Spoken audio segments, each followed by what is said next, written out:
So we are ready. Good afternoon, everyone. My name is Ramona Gönczöl, and I'm an associate professor in Romanian language here at UCL SIMONA, and the co-founder and convener of the PROLang research group. I'm also the academic coordinator for the online language evening class program offered here at SSEES. Just for the audience online, everything's okay? You hear us? Yes, if someone could confirm.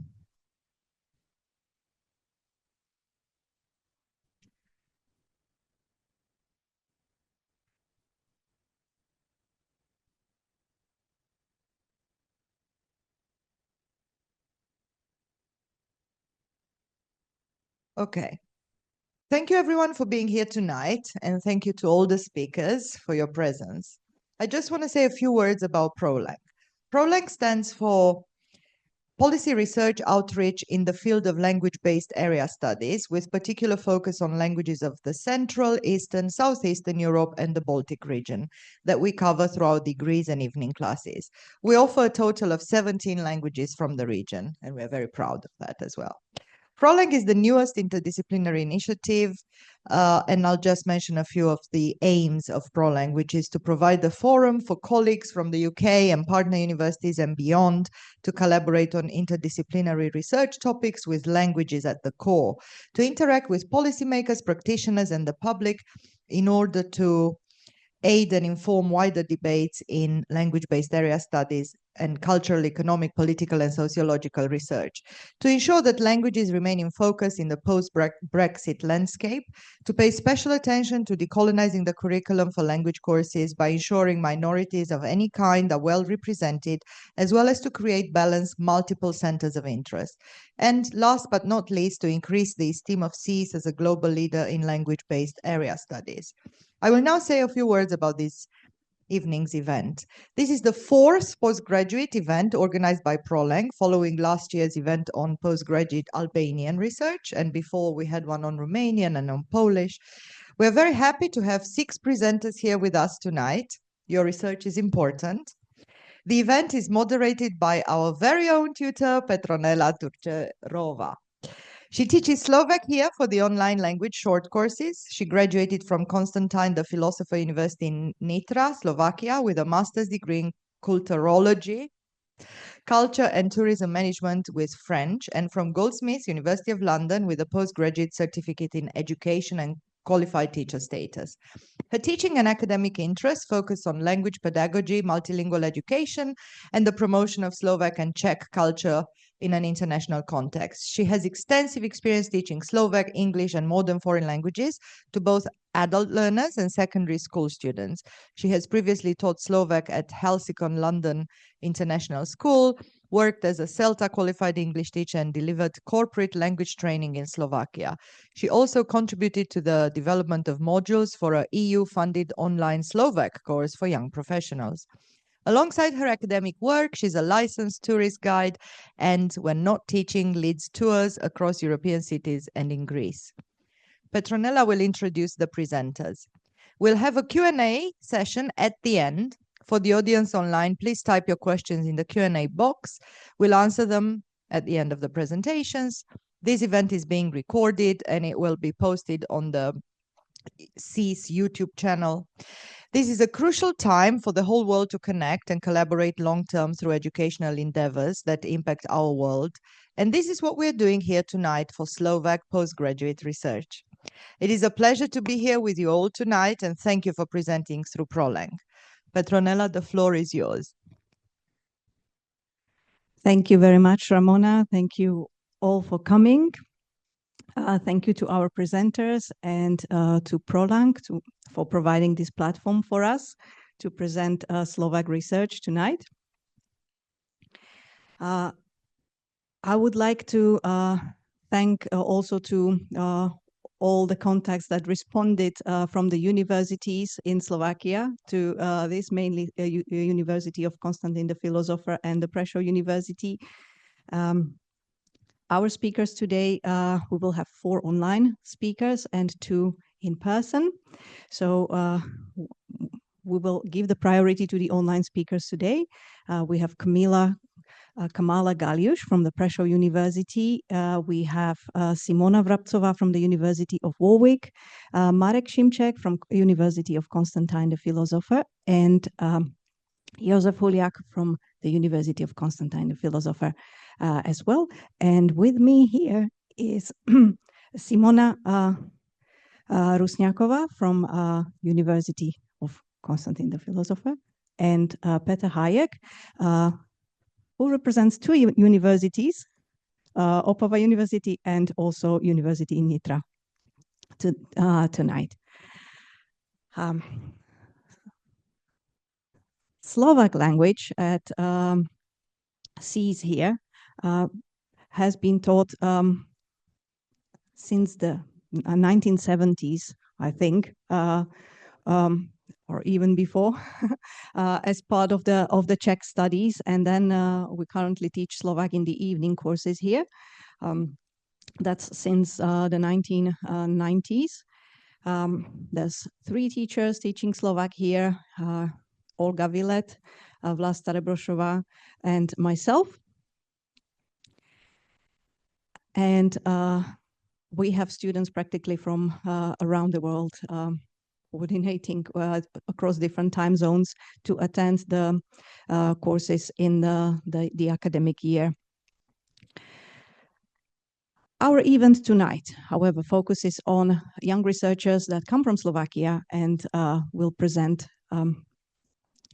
their fields of study related either to Slovakia or to the language from the linguistic point of view, and to and cultural diplomacy or history.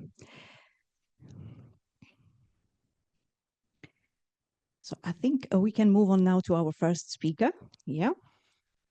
And that is Dr. Simona VRABCOVÁ from the University of Warwick, who will be presenting about the role of national cultural institutes in shaping cultural diplomacy and nation branding in the so-called Visegrad 4 countries, with a particular focus on Slovakia. Dr. VRABCOVÁ is a cultural policy researcher. She's also arts manager and lecturer. She completed her PhD in cultural policy at the University of Warwick, focused on cultural diplomacy, nation branding, organizational strategies of national cultural institutes in Central and Eastern Europe. And alongside her academic work, she leads international cultural projects, including the Slovak Theatre in London. Some of you will be familiar with their recent exhibition, Portraits of Czech and Slovak Britain. She also works as a freelance cultural consultant and manager. She teaches arts, cultural management at UK universities, now in Slovakia as well, and published and presented internationally on cultural diplomacy, nation branding, cultural values, and institutional strategy. So Dr. VRABCOVÁ, Simona. Perfect. All right. Thank you so much again for the introduction and for having me tonight. Unfortunately, I'm not in London right now. I'm joining from Slovakia, and I'm happy that I could still be part of this. I shortened the title a bit to represent more on what I focus tonight, because there is so much I could talk about in terms of cultural diplomacy and national cultural institutes. Can you hear me okay? Yes, perfectly. Yes? Okay, great. I don't have external mic. So I named it the role of national cultural institutes in shaping cultural diplomacy and nation branding of the Visegrad 4 countries, which I think is more precise, because they are working abroad outside of their home countries and representing their foreign policy and national interest. And 1 second. Okay, I need to figure out how I'm going to go to the next slide. So first, I want to introduce the topic of cultural diplomacy a bit more, because not everyone might be familiar what it means, as well as topic of nation or country branding, which is more a common term. And then I will share the research gap I found and identified, and what my research discovered, and how I conceptualized my findings. So why culture diplomacy matters? It's because countries increasingly engage internationally through culture and build in relationships with other countries, trust and dialogue. It's definitely part of or extension of broader soft power strategies of countries, and it also shapes how countries are perceived abroad and different cultures are perceived abroad, and it's especially important for smaller states or less known countries. And I like this quote from one of the more recent researches about culture institutes by Turkish authors. The culture is which is weak in this intercultural interaction, like culture exchange or diplomacy, is deemed to be lost or changed, being defeated by the stronger ones. Just food for thought. Okay. So what it is actually, in very simple words, it's exchange of ideas, art and cultural practices between countries, also exchange of language. And it aims for mutual understanding between countries, long-term engagement and trust building, which of course then has impact on other areas of diplomacy and international relations, on economical exchange, on tourism, and other partnerships between countries. And Cummings is one of the authors that kind of mainly defined this term, and he used the word that the aim is to build mutual understanding using culture and arts as a tool to do that. And what are national cultural institutes? These are state-supported or state-funded and established by state organizations representing countries abroad. They promote culture and language internationally, and they are key institutional tool of culture diplomacy. So there's many different ways how country can do culture diplomacy, but these institutes are part of it, or I think quite important part of the practice or the strategy how to do that. And you might be familiar with more bigger institutes like British Council, Goethe Institute, or French Institute. So these are also national institutes of the particular countries, which have much bigger tradition than of those in Central Eastern Europe, or that coming from Central Eastern Europe. So in the global context, there is quite big inequality, which is caused by historical development of these institutions, obviously, and of international cultural relations and soft power as such. It was definitely started in France, and British followed very quickly.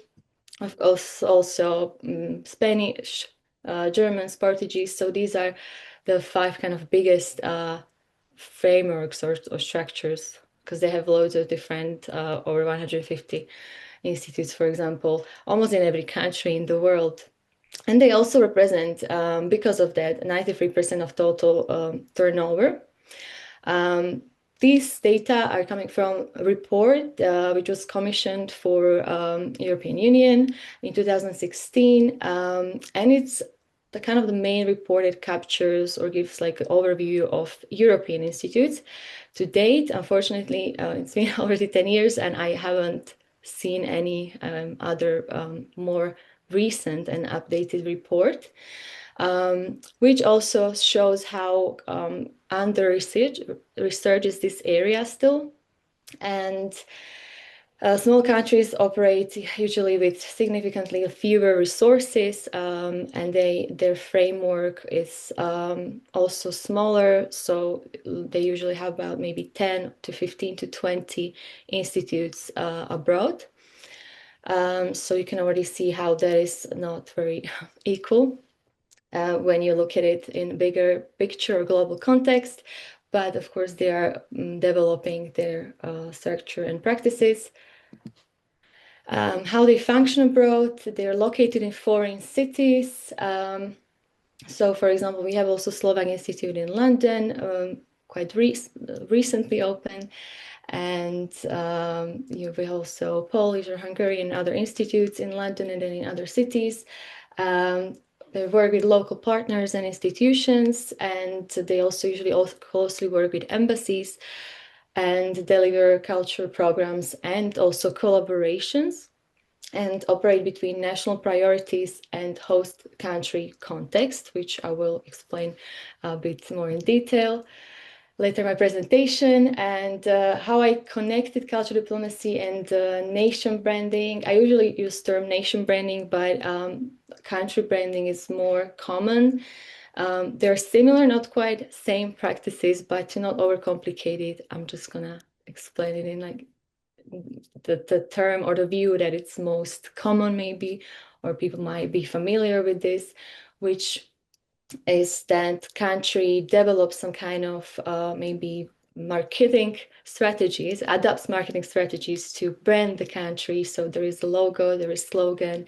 I included some examples from Slovakia, which is a good idea, Slovakia, and Hungary. So every country has their own. Britain has Great Britain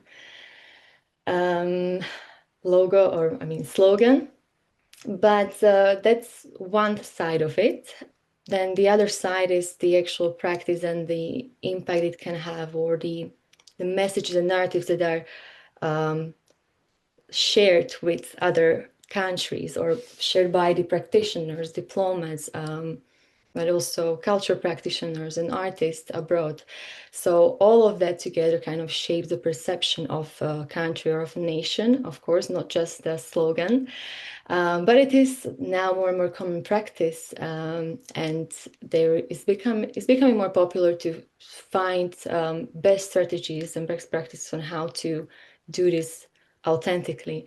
So cultural diplomacy shapes international perception through the events or collaborations that are created abroad, and so it also shapes the perception of the particular country. And so, yeah, as you can see in my slides, it's how country presents itself abroad, and culture. Why culture, I think, is a big part of the perception or brand, is because it communicates identity and values to other. Can you hear me? Okay, because I froze. Can you still hear me? Yeah, everything's going well. Sorry, because my monitor froze for a bit. So yeah, so culture, I think, is quite powerful tool how to do that, how to create a maybe image or narrative of a nation and country abroad, and make that country more visible to international audience. And the National Cultural Institutes act as interfaces with foreign audiences.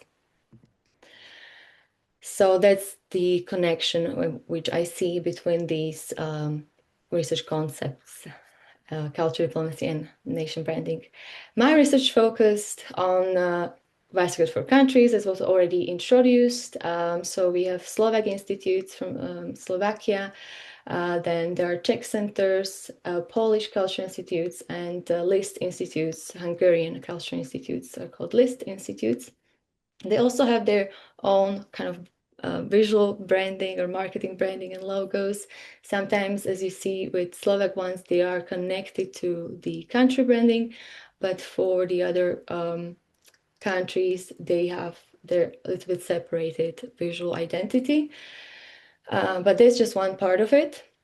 And my research examines how these institutes operate abroad, how they adapt to local context, and how cultural diplomacy is shaped in practice. I chose Visegrad 4 because naturally I'm from Slovakia and I work with Slovak artists abroad, and I think I did culture exchange in my work before I even discovered this topic of cultural diplomacy during my master's already. So it was quite natural to me, and because we share this kind of unity or bilateral collaboration of Visegrad, which is called Visegrad 4, there is some shared history, we are neighbors, and maybe some shared interest to collaborate. It just felt natural to me to focus on these 4 countries and do comparative methodology, so compare what they do and how is it similar and how is it different. So what is key research gap in terms of research? I think I mentioned that I believe it's quite under-researched in general, not maybe cultural diplomacy as such, but more in terms of the National Culture Institutes as tool of the culture diplomacy and what they do. Pascalidis, a Greek researcher, he has one quite significant or like key research paper that I used a lot that provides history of the development of European national institutes, but a part of that there's not as much. It's becoming more and more popular, but there's not that much in terms of institutional practice and decision making and the local adaptation. What that means is that if you can find a lot of research about the meaning of cultural diplomacy or the definitions of it, or the foreign policy practices or diplomacy practices in general, but not with this particular focus on what is happening in practice day to day in these institutes and people that run these institutes, and especially in context of Central and Eastern Europe. What are the structural conditions of these institutes? They have usually centralized governance in Central Eastern Europe specifically.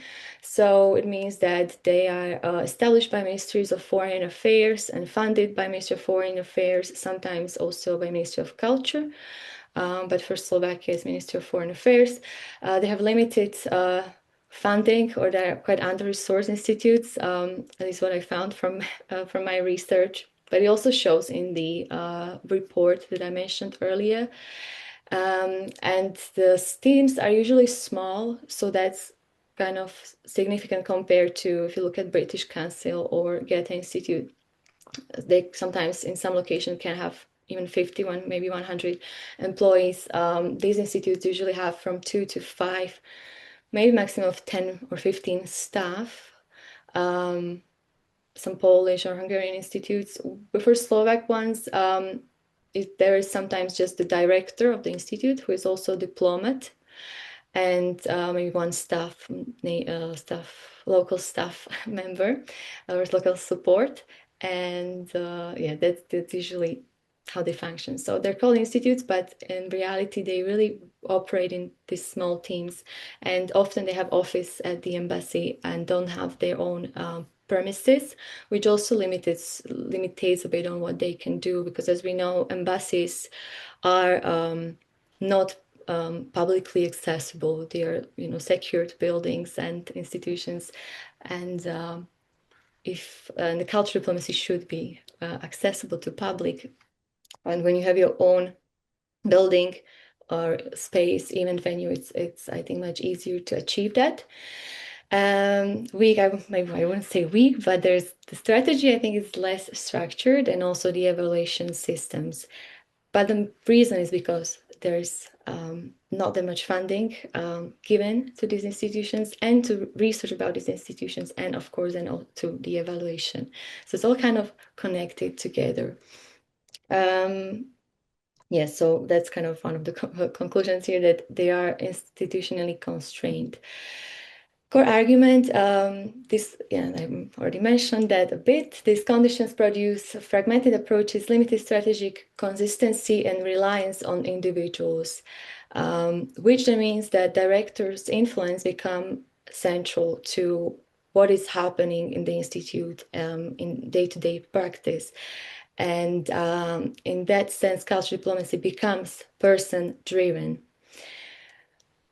If I put it in simple words, is that they are centralized when it comes to establishing the report to Minister of Foreign Affairs, they're financed through Minister of Foreign Affairs. There is a broader foreign policy strategy and, of course, aims in, for example, Slovakia and Britain, etc. But I don't think there is I found in the research that there is not that much specific guidance or structure that the people or directors, when they come enter the position, could follow specifically, like, okay, this is the best practice I can follow for these institutes in this particular territory. And I conceptualize this as a director-led culture diplomacy. So the contradiction of the centralized governance is that it is still quite flexible when it comes to, for example, program structure. So the directors usually have some instructions and guidance, especially when it comes to national heritage, like significant days, like Velvet Revolution, or remembers of some significant person from our history. So there is some guidance in that, or expectations that there will be events around that, particular maybe historical events. But the contemporary culture, for example, these decisions I found out that are usually directors have quite a lot of flexibility to what they can or cannot showcase, or of course it has to always be approved, but yeah, it's kind of influenced by their decision. Of course, it also depends on their networks or how proactive they are to create collaborations with local cultural institutions. And they in some locations, and for example, maybe for Czech Republic more than for Slovakia, but also Slovak institutes in different locations, when the directors are more proactive, they fundraise money themselves. So they almost act like entrepreneurs. They fundraise money through, to get additional, to have more funding and to be able to do more projects. Simona, sorry for interruption. Just to give you time reminder, we have 3 minutes left. Okay, sorry, I talked too much again. So yeah, I'm getting to That's okay. Conclusion, and just to introduce this concept, director-led culture diplomacy. So it emerges from this, it's all connected. I will show maybe the framework I created to kind of explaining on that. How is it all connected? So this is the framework I created, where you can see that the director agency is kind of central. So it's a result of the structural conditions, but then it influences the culture diplomacy in practice. So what are the programs and what partnerships are created? It kind of depends on the director's approach. How is the audience engagement and the communication strategies as well, and the nation branding practice as well in a bit, because I think that the director, people around the institute, can have a lot of influence, impact on what narrative or image they create about the country in their own interactions with the foreign audience. And then the outcomes and challenges of that is, yes, so the outcome is how we perceived what the actual impact is of their work. But it's usually hard to measure, or is not measured enough. And yeah, so I hope you can understand my framework a bit. How is it kind of all interconnected? And they do a lot of good work, but I think they could be supported more, if I put it very simply, because then we could see what actually maybe works and what doesn't, and follow the best practices and have a better strategy on how to do culture diplomacy of small countries. So implications and takeaways, this is my last slide. National culture institutes are key instruments of culture diplomacy abroad. Their practice is shaped by constraints, not only strategy. Directors play central role as decision makers, program creators, and narrative shapers. And for Slovakia, it is flexible and adaptive, but also sometimes it's maybe inconsistent because it's different. The execution is different in London and in Vienna and in Prague, depending on, I think, who is running the organization, the institute at the present time, which is usually changing every 4 years because they're deployments. So the direct-led approach is the structural outcome. Thank you so much. I hope you were able to grasp some of my thoughts and insight in this. And if you want to stay in touch, here's my contact detail. Are my contact details. Simona, thank you very much for Yep, we can hear your audience. That was the applause for you. Thank you very much for presenting about cultural institutes and connecting it to Slovakia, helping us understand better. In more practical terms, some of us go to the events of the Slovak Institute, which I think it's going to be 2 years now that the Slovak Institute is here, organizing various cultural events and also like in terms of staff members, how complicated it can be if you are running with 1, 2, 3, or 5 staff members, as compared to the big institutes like Institut Français, Goethe Institute, or British Council.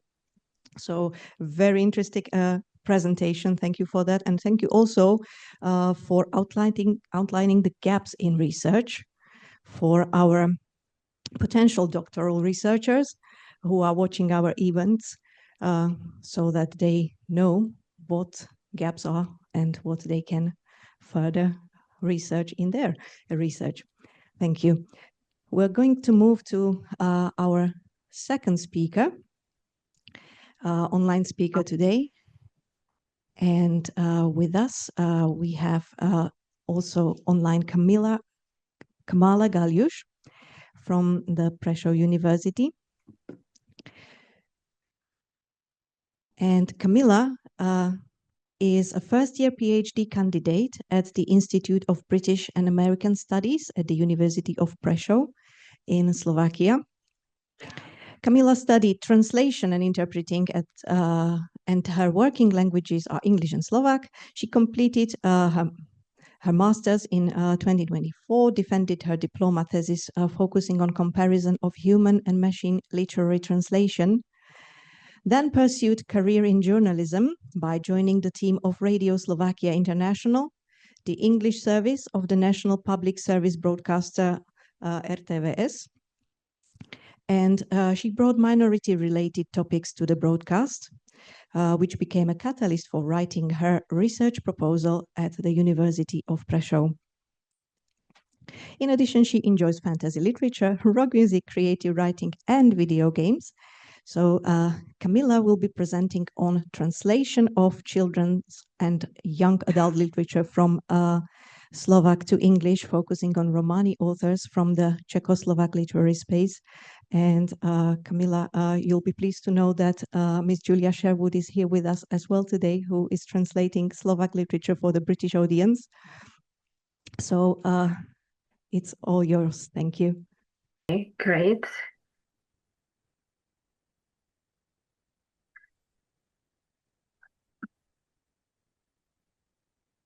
Okay, so the presentation that I prepared today is about my dissertation thesis, or more about my research proposal.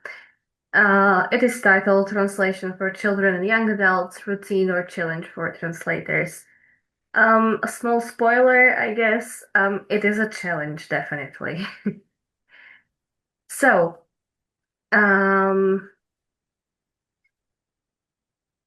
why did I make the decision to pursue more academia in my life? Well, as you mentioned in my bio, I was working in Radio Slovakia International, and my task was to basically engage our audience in minority-oriented topics. But it was also focused on Eastern Slovakia. I come from Prešov, I'm born and raised here, so it was more about that. But then what I did was I made a show, basically, about Romani literature, where I tried my hand at translating such a text. You know, a fairy tale from Elena Lackova and one from Milena Hipšmanová. So I wrote my research proposal, and its goal basically is to describe and explain the strategies used in translating children's and young adult literature, but from my native language, from Slovak to English, which is not the usual direction of translation. Then it is to research and describe the potential of children's and young adult literature created in Slovakia by non-Slovak authors, which what I mean by that is Slovak Romani authors, or authors that come from the Czechoslovak literary space, because some of them have passed away and they were still acting as Czechoslovak citizens, basically. It should also explore how smaller literatures function in the context of larger ones, and how they might influence dominant literature through the translation of children's and young adult literature. And then what I think is the most important, the goal that I set for myself and for my dissertation, is to sensitize the perception of minority culture in the context of majority culture. So this table looks a little bit terrifying when you first look at it, but it explores the extra linguistic. Camila, we can see your first slide. Only my I don't know first if you are changing the slides. Sorry for the interruption. Oh, I am. Can you do it full, slideshow, maybe? Maybe like that. No, it's not working. Maybe Yes. I can. We can see your cursor moving. So if you go to the presentation view, at the bottom. Sometimes it takes a moment.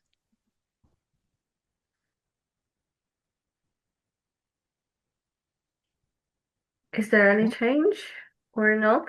No. I believe you were speaking about slide 3 now.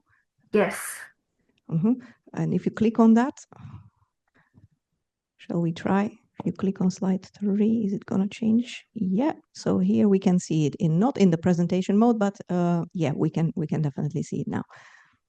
Okay, so I guess I'll leave it like this then. Okay, is it okay if I continue? Yes, please. Okay. So I found it very crucial, actually, for my presentation here to show this, because I think this table or this scheme shows how many challenges there are when you're translating any literary text, not just text for children or young adults. And what I found so far is that I am more or less operating with the methods that are source language oriented, specifically with retention, which means that the element from the source language is allowed to enter the target text, and it is marked off by quotes and or italics. And the pitfall basically is that it is not very good for the reader of the target text, because it offers no guidance. So, it is not a very good decision for the translator to apply this, but it is just the first draft that I'm doing, so I am staying faithful to retention so far. I'm also applying specification, which means that I'm leaving some words in their untranslated form, and I might add also some information that is not present in the source text. So again, specification and addition. And then I also go for explicitation, yes, explicitation strategy, and that involves basically the expansion of the text. So I am spelling out anything that is implicit in the source text. Also from target language oriented strategies, I mostly use omission. In some cases, I will show you later during the presentation. So,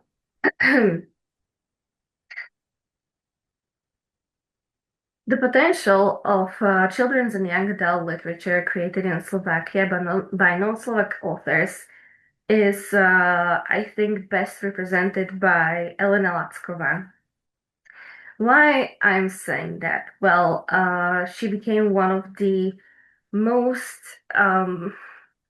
visible activists right after the Holocaust ended, and she was the first one to speak out about it and to actually write about it and to write a play that she rehearsed with with the other Romani people living in the settlement in Veliki Šariš, which is a village or a very small city, a town nearby Prešov.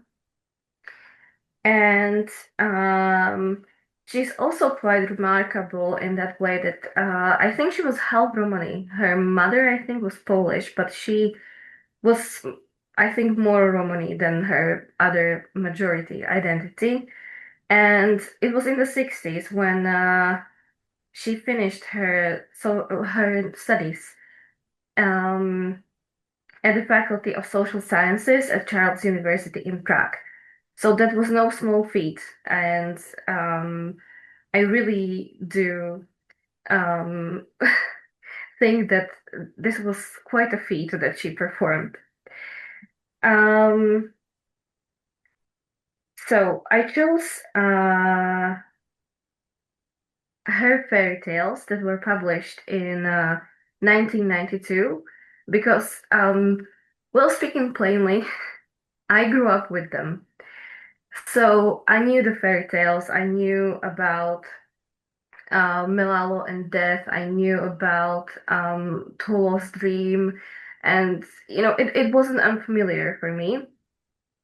And when I was still working at the radio, I liked to create shows that were also literature oriented, and I had a great interview with Professor Sofia Zahova from University of Iceland, and she is essentially a collector of Romani literature from all over Europe. And she inspired me to actually pursue this goal. And so my first translation was born. So, as you can see, this is the beginning of the first fairy tale that is in her book, in Elena Lacková's book. It is called Milalo a smrť, or in English, Milalo and Death.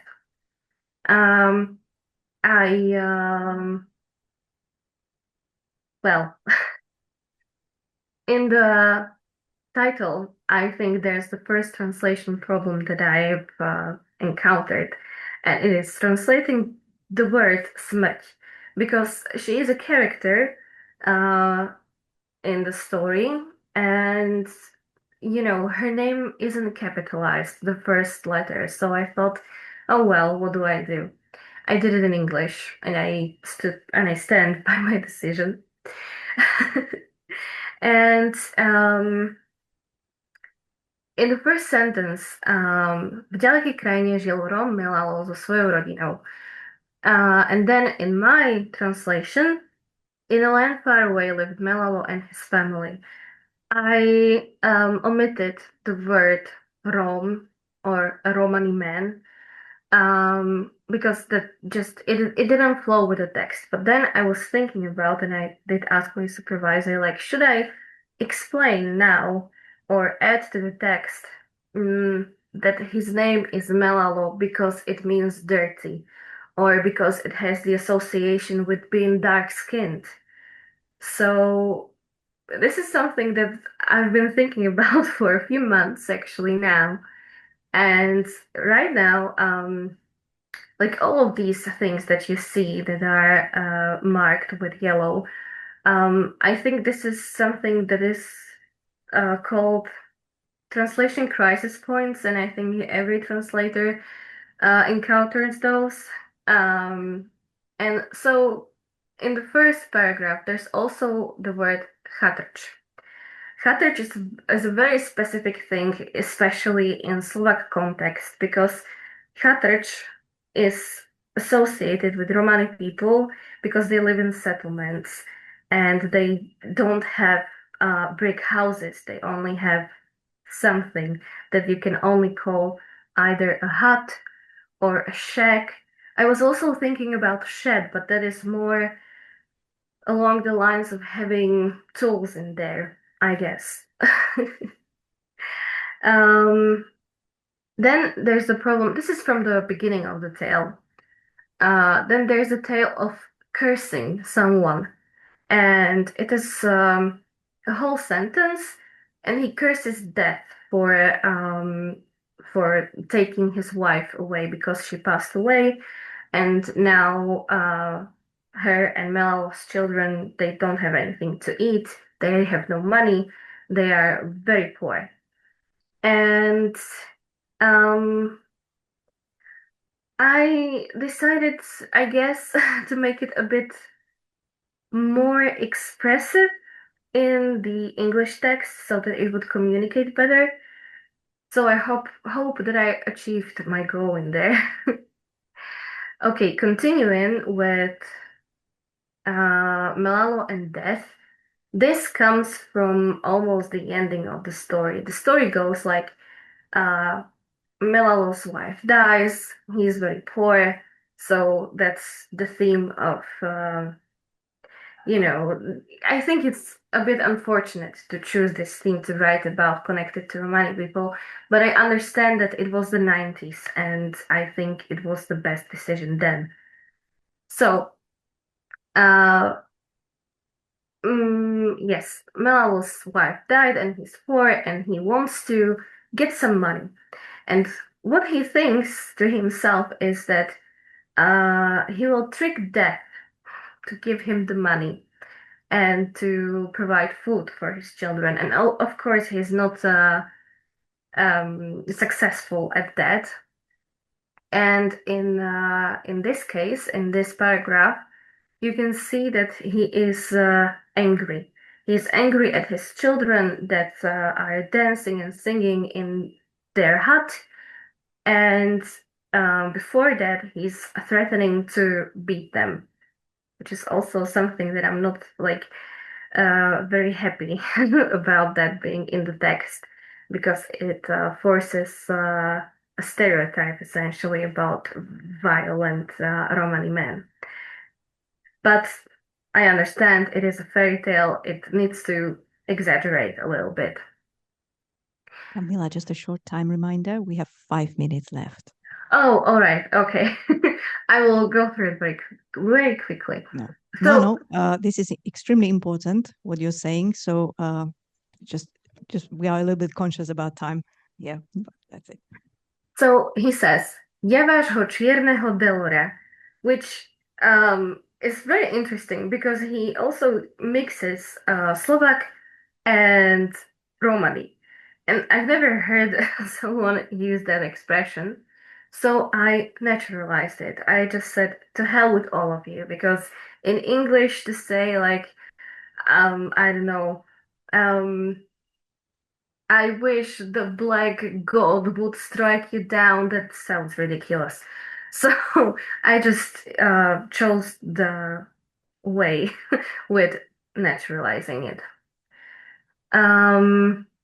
And now the final part of my biggest translation problems with this text is that at the very end, the last paragraph that you can see here, Elena Lacková writes, "Cigán predsa len zmúdrel," which is a phenomenon here in Slovakia where Romani people refer to themselves with Cigán, with gypsy. I think that's a very bad thing, and they shouldn't do that because I understand it might lead to accepting it within an ethnicity, but it doesn't do us great. So again, I went for naturalization or even a paraphrase, and I just translated it as Milal learned his lesson because that's what he did. All right, so other Slovak Romani authors that I want to explore either in my thesis or whenever is Braňo Olach and his novel Zabudnuté kráľovstvo or The Forgotten Kingdom, which is something that I haven't seen other Romani writers pursuing, like this genre of adventure and fantasy novel. It is also like inspired by history, and I think it would be beneficial to show that Romani authors don't just speak about their plight or their lives and their hardships, but also they're able to create new worlds, perhaps inspired by other things than being poor and marginalized. Then we have Tera Fabianová, Ako som chodila do školy, or she was writing in Romani. So her book is titled Sarme Piravas Andre škola, or A Tale of How I Went to School, which is an autobiographic novel and also a radio play that was, I think, broadcasted by the minority broadcast of the public service broadcaster STVR now, not ITVS, because our government changed the name. And the last one is Zlatica Rusová, who wrote a fairy tale also, Kráľovna vody, or Pani Skrikirajka, and the Queen of Water. This is also a very interesting fairy tale because I was a part of the crew that was doing the radio play, and I noticed some things that were more fantastical rather than talking about like Romani topics, if I shall dub them like that. Non-Romani authors in Romani literature in the Czechoslovak literary space, I think it is impossible not to mention Milena Hipšmanová. In her book Romane Paramisa, again Romani fairy tales, she collected, she recorded the people that told these tales and then put them down, and then they were translated from Romani to Slovak by Anna Koptová. So from this book, I chose the fairy tale that is titled The Lost Golden Scrolls of Romani People, and it is completely different to Elena Lacková's fairy tales because her fairy tales are often centered around a settlement, around the themes of being poor, of finding riches by some, fantastical means. But this fairy tale read more like a fantasy story, but still it kept the Romani myth, I would say, of having a faraway country in the past and where we lived in abundance and in peace, and we weren't marginalized. But I would comment on the style also of this fairy tale. I found it much more fluent, I would say. So it was very interesting to also kind of compare the two authors. So how could this sensitize the perception of minority culture in the context of majority culture? So my example comes from Sweden, and it is the author Katarina Taikon who published the Katice book series in the 1960s. And those book series were turned into a TV series for children, and that is how the perception of the Romani minority changed a bit, changed for the better. And I think even Elena Lacková's fairy tales or Milena Hipšmanová's fairy tales, they have the potential to connect with the majority reader and to show him that Romani people are not just in the settlements, they're not just poor, but they do have a rich history and culture, and essentially that they are the same beings as the majority people. How to popularize these works? Well, I think that actually the radio broadcast is a good way how to do it, though not as many people listen to the radio as they used to, but also through presentations such as this one, or a cooperation with other institutions like universities or research centers. I'm thinking more of here in Prešov, we have the Center of, what is it? Documentation and Information Center of Romani Culture. So I can imagine how a cooperation with them might work also.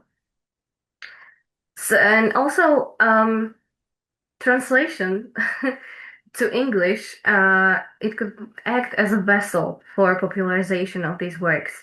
And I'm saying this because I know there are many Slovak Romani experts living in Great Britain, the US, or even in Australia, or in Canada. And I think they would appreciate seeing a work like that because many of them do not speak the language. They don't speak Slovak or Romani. So having it available in English, I think it could like reach a wide audience. So not only the majority children, but also minority children and their parents, let's say. And that is all. Thank you for your attention. Ďakujem za pozornosť.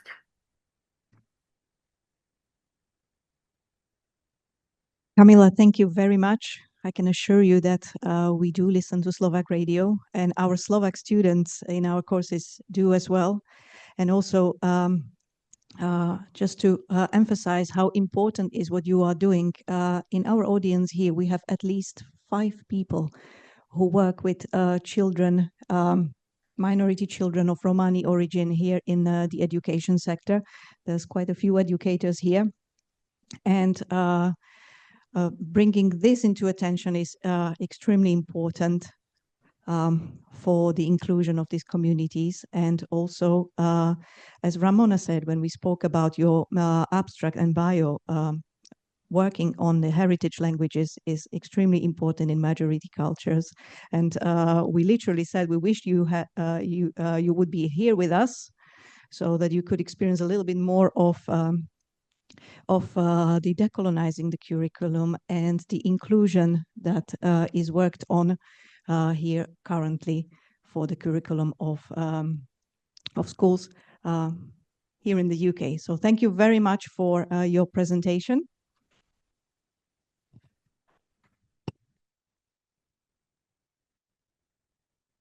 We just need to ask the presenters to try and stick to 15 minutes because an hour has passed and we've only heard 2 presentations. They're amazing, but we might lose the audience. That's the only reason why we should try to stick to the time. Thank you. Yeah, okay. So with time reminders and I will again do the time reminders in the presentations if needed. We are moving to our third speaker who is with us from Constantine, the Philosopher University, the Institute of Management in Culture and Tourism. So many greetings to Nitra. Thanks to Professor Boris Michalik and the Prodean Dasha Nováčiková for their support of this event. And Jozef Huliak is presenting about Taiwan's cultural diplomacy in Central Europe and how identity is constructed in Prague and Slovakia. Jozef is a PhD candidate who researches on diplomacy in the Indo-Pacific region, particular emphasis on Taiwan, diplomatic practice and strategic communication. His primary focus is on engagement with European Union member states, and he also has professional experience at the Ministry of Foreign and European Affairs of the Slovak Republic, and has actively been involved in the academic self-governance and European Union outreach initiatives. So, Jozef, over to you. Thank you for introduction. Can you see the presentation? Yes, we can see the slides now. Yeah, the main page. And can you see the other? It's working, yeah? At the end, yes. Okay. Yes. Okay, one more time, Keep the thank question you. in your mind. Yeah. Yeah, thank you again for introduction. My name is Jozef Huliak. As you told, I'm a first-year PhD candidate at the Constantine the Philosopher University in Nitra. Yeah, my background is a little bit different. I finished my master degree in the political science. In my master degree work, I focused on a geopolitical situation between people, Republic of China, and also in the Taiwan. It was the point of view from the hard power, and in my PhD work, I decided to move a little bit to the other point of view, and I chose the research this topic in the cultural diplomacy context and in soft power. At the beginning, short introduction, and it's every time when I speak with my students and we talk about the Taiwan, I say that the paradox, which is really interesting, because if we compare Taiwan to Slovakia, Taiwan is even smaller than Slovakia, and as you see, at the Taiwan live like 23 million people over there, in compared to Slovakia, where it's like 5.5 million.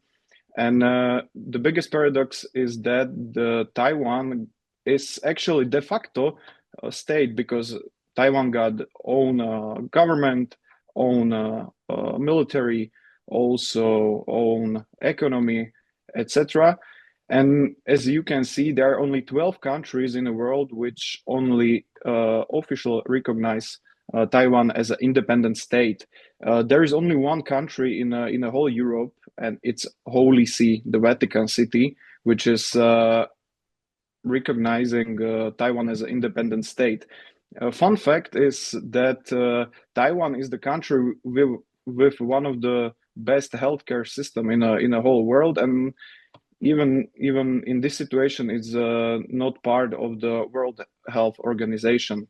It's that paradox, because maybe some of you know, the People Republic of China is trying to push that one China policy, which means Taiwan is also the province of the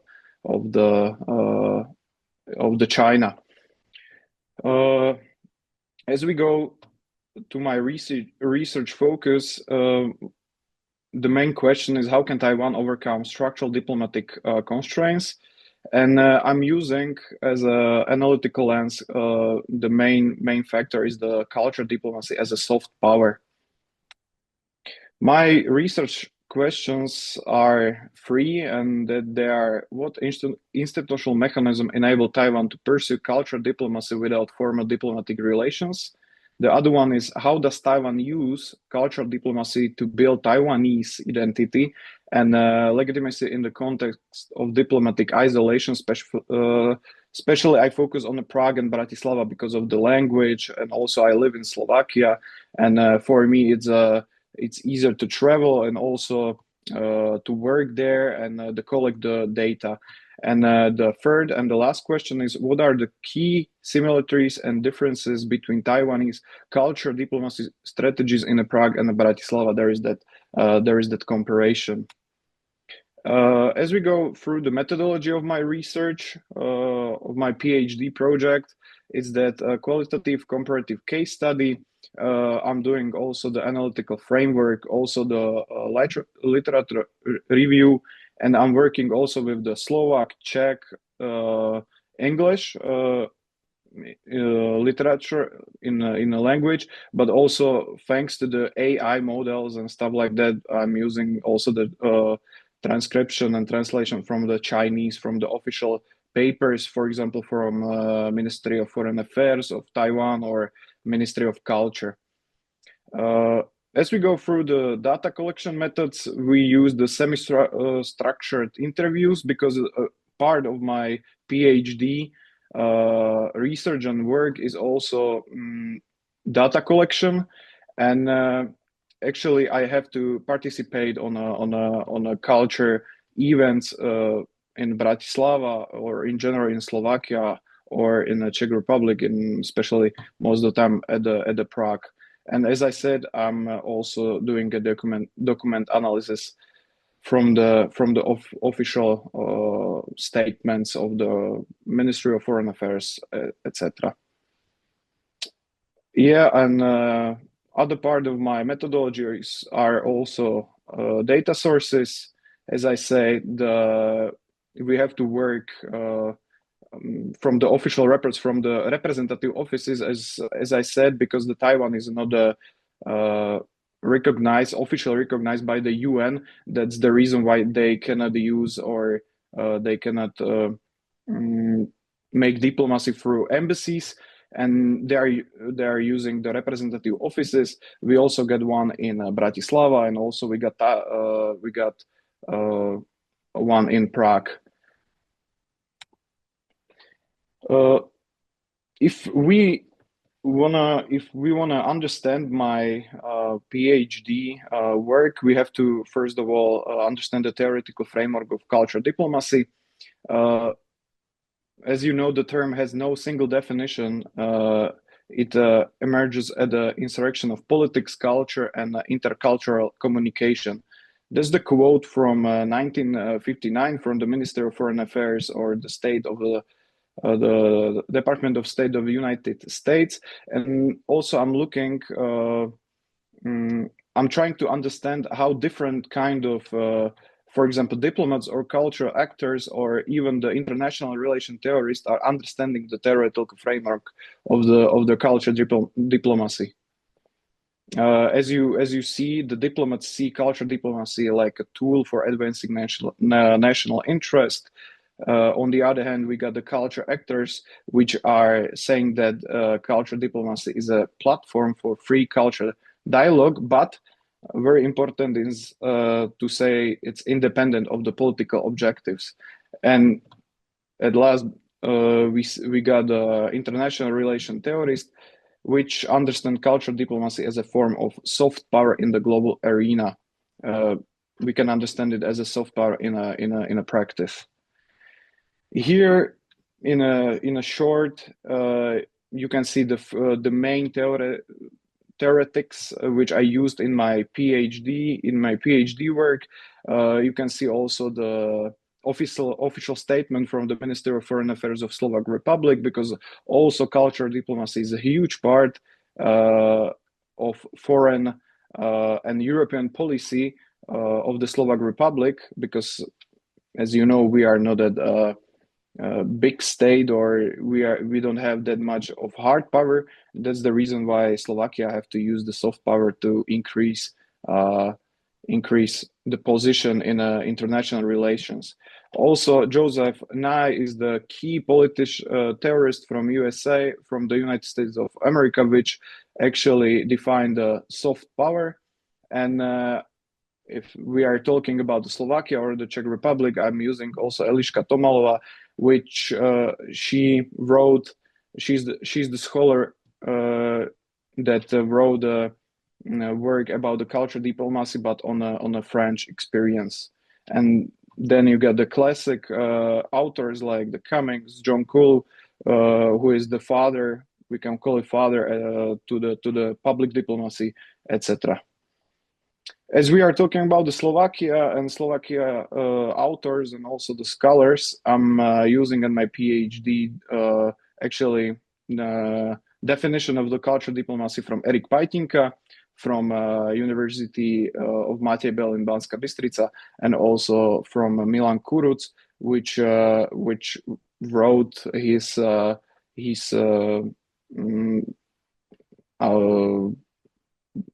kind of research about the cultural diplomacy at the Economic University at Bratislava.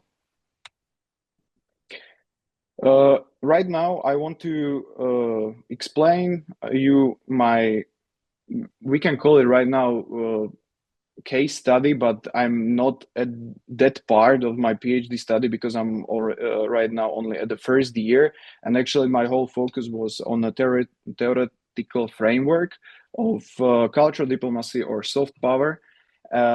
If we want to understand the current Slovak-Taiwan relation, as I said, the relationship is politically unstable and heavily dependent on domestic politics. It doesn't matter if it is Slovakia or it is Czech Republic, Germany. Actually, as I said, cultural diplomacy is a part of the foreign policy of every state. And as we know, in 2023, there was the government change in Slovakia after election, where the current Slovak government turned to the One China policy and to the strategic cooperation with People Republic of China. For example, in a city called Šurany, close to the Nitra, we are seeing a strategic building about the EV manufacturer for the batteries, or also at the east of the Slovakia, we got Valaliky, actually the car company called Volvo, which is also Chinese. And as we know, One China policy is working on that China, or People Republic of China, is working with you on a One China policy only if you say that, or you declare that Taiwan is also part of the China. That's the reason why right now we cannot see the official meetings or between the Slovakia and in Taiwan. But on the other hand, the culture and academic exchanges serve as the stable low politics channel. And right now, mayors of the cities or regions or universities are key actors in this relations.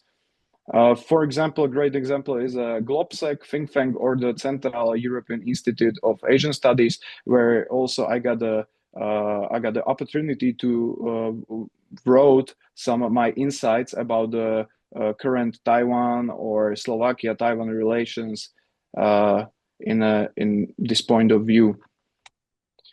Here, just for your like you can imagine the recent actions of the Slovakia and the Taiwan.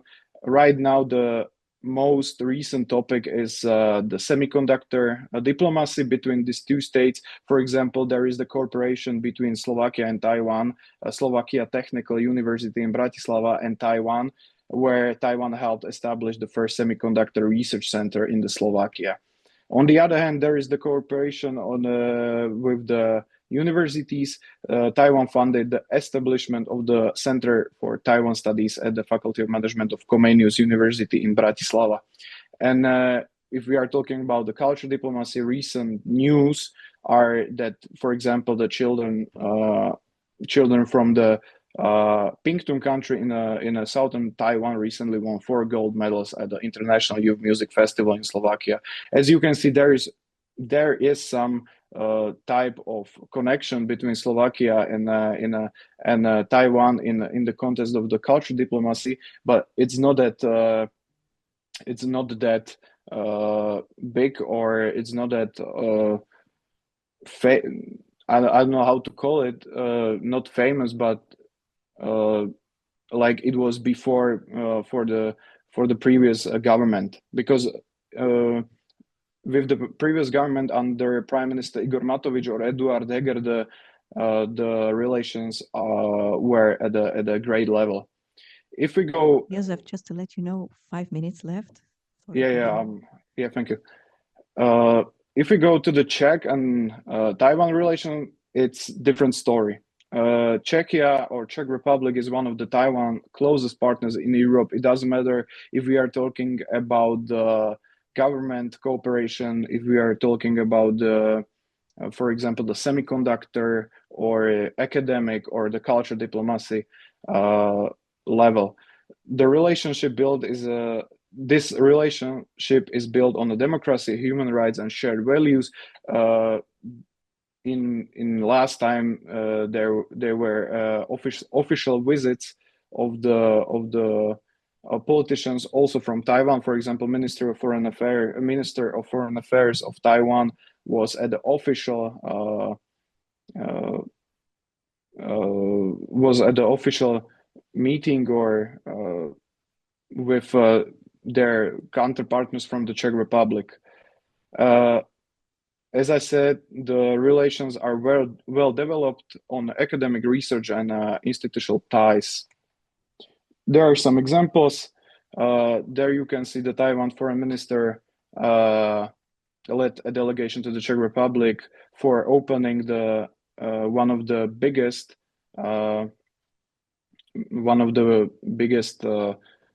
events in the National Museum in Prague, and including 131 items, including the jaded cabbage, which is, for example, like the Mona Lisa of Asian art, and it was presented in Prague and in the National Museum in the Czech Republic. And on the other hand, there are recent news from the showcasing itself at the One World International Film Festival. There you can see the cooperation between Taiwan and Czech Republic also on the culture, on the cultural diplomacy, are even at a bigger level or bigger stage than if we compare it to the Slovakia. And here you can see my personal photos from the Prague, where I attended at the National Museum, and on the photo of on the right side you can see the most famous artifact called jaded cabbage, which is from the Qing dynasty, and from 17th century to 20th century, which was in Prague. It was the first time ever to Taiwan send this artifact to the Europe. Last time when it was in a other museum than the Taipei one, it was in 2011 when it was in Tokyo in Japan, which is also the close ally of the Taiwan. And that's it from my point of view and from my side, and thank you for your attention. Joseph, thank you very much. Right, thank you for highlighting another side of the cultural diplomacy for us. And as Simona previously said about the Slovak Institute working closely with the Slovak embassy, pointing how different it can be for Taiwan when they cannot rely on this. So that was very interesting. Thank you very much, Joseph, for that. And we are moving to our fourth online speaker before we hand over to our guests who are here with us in person. So our fourth speaker online is Marek Šimček, who comes from the Department of History of Constantine the Philosopher University in Nitra. So Nitra rules really tonight in presence of the speakers. And Marek has been studying history and researching in the history of crime. And he will present his research on criminality in interwar Czechoslovakia as a case study from Nitra. So Marek, over to you. Good evening once again. Thank you for my introduction. As you've said, my name is Marek Šimček, and I study at the Faculty of Arts at the Department of History. And first of all, I would like to express my gratitude to be here to present my dissertation doctoral thesis, and also to see and listen to other colleagues. Their presentations so far were very insightful and interesting. So the title of my dissertation thesis is Crime in Interwar Nitra, 1918 to 1939. And it primarily aims to study and research the history of crime. History of crime is a field of study that is very under-researched. not only in Slovak, but also in Central European context and historiography. So the motivations for this study, for my research, are twofold. Firstly, it is true that we have some researchers and scholars that study history of crime, but they mainly focus on older periods, such as late medieval era or 16th to 18th centuries, which is not really my field of expertise. I would like to study modern history. Then another motivation was insufficient scientific level of books and monographies. There are some short studies about criminality in the 20th century, some university theses that focus on law, trials, or police forces, but they lack deeper research. And then there are books about interwar period, but they tend to have tabloid character. What do I mean by that? I mean that when I pick them up and flip through them, they are mere catalogs of famous criminals, their lives, their crimes, and that's it. There isn't any deeper research, there is an analysis. And in my opinion, study of history of crime doesn't belong only to famous criminals, but also to ordinary people, the unknown and forgotten names. So here I see blank space that I'm trying to fill with my dissertation thesis. So I will move this. So the main research questions are, did a specific structure of crime exist in Nitra during the Czechoslovak era? If so, what were its defining characteristics? So it essentially means what type of crimes were committed, for example, in 1918, by what types of people in the manner of gender, social background, and so on. Then, did this structure undergo any transformations throughout the 20-year research period, and if so, to what extent? Basically, that means it's the question if the structure of crime in 1918 is similar or same to the structure of crime in, for example, 1929 or 1939. If it is similar, then why? Why hasn't it changed? And if not, also why? And what primary factors drove these changes? So the research period is the first and the second Czechoslovak Republic. Starting point is 28th of October 1918, which is the date of foundation of Czechoslovakia, and ending date is 14th March of 1939, which is the dissolution of Czechoslovakia. Research area is the city of Nitra, which is located here in the western part of modern-day Slovakia.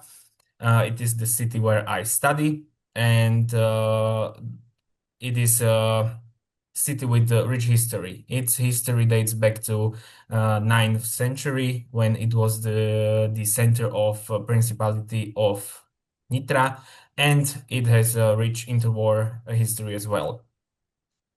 The structure of my work, the thesis is divided into 5 chapters. Each of them is covering a 2 or 3 year period, which are listed here. These periods are not chosen randomly.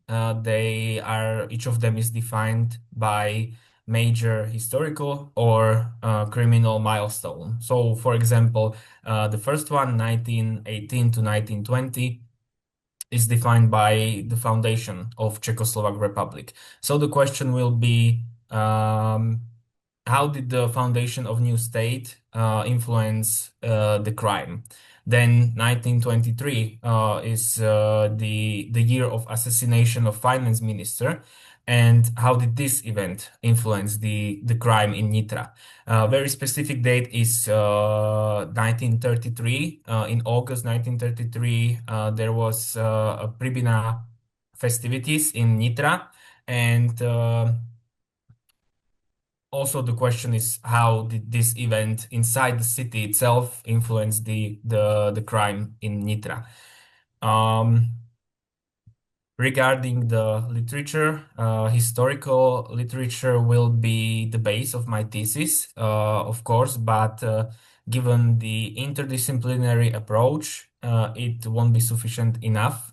It won't be sufficient of it on its own. So I will be using literature from related fields such as sociology, criminology, or psychology, and not in regards to historical facts, but rather methodological approaches and so on. And when I want to research the criminal cases that were committed in Nitra, I need to go to archives. So the archival research is core of my research. For archival sources, I need to go mainly to the archive in Nitra, but the helpful ones are also in Bratislava or Prague. Just to demonstrate, these are the types of sources that I work with. Currently, I am researching the first chapter, so the foundation of Czechoslovak Republic, 1918 to 1920, and I encounter many distinct aspects that can be studied or researched, not only related to crime, such as trials, law, police officers, gerrymandering, prisons, and so on, but also less related, such as media coverage of certain crimes. For example, the influence of the crime on the inhabitants of the city of Nitra, and also language. Language is one of the aspects I cannot avoid. And as we all know, languages evolve over time, and 100 years is definitely a period long enough to see some significant changes and shifts. And I have found these changes. They represent themselves in vocabulary, sentence structure, or as the most striking one, it's a frequent blending of Czech and Slovak Republic to Czech and Slovak language, together, which was frequent then and logical then, and it vanished nowadays. Also, the language can be used as a tool to examine social backgrounds of criminals and perpetrators. So when I research or when I study these archival sources, I encounter not only criminal cases of inhabitants of Nitra, but also of nearby villages. So and their language is different from the city people. It is folk-based. It is very informal, and sometimes brutal, harsh, and vulgar. And it used terms that were frequent then, but now they vanished from the modern Slovak language. And although I knew and understood some of them, others I had to look up. And the last slide, I prepared the table of contents for you, the most interesting words that I have found in these sources, and their meaning and also their translation. So, for example, the first one is kmín. It is not used in modern Slovak language as much as Czech language. In Czech language, it means cumin, so radca in Slovak, but back then it meant thief, so zlodej. Then there is argaláš, which is a supporter of agrarian political party, or to some extent a rich peasant. Then this word, vinovati, it is very frequent word in the transcripts of interrogations of criminals when they are trying to prove their innocence. So vinovati means guilty, and today we say vinný. But I think the form vinovati is more beautiful and in some kind lyrical as well. The next one, and you can see here, this sentence means I am not guilty. Nie som vinovati. Then there is Sedria, which is an old judiciary system. It was used in official documents, also as well as in informal conversations. Today we say Krajský súd, and it means regional court. Then another interesting one is Schenkovať, which today we say nalievať or čapovať, and it means to pour drinks. There is the word, and this means they didn't pour drinks, so nešenkovalo sa. The interesting fact is that the term for pub, schenk, is derived from this word.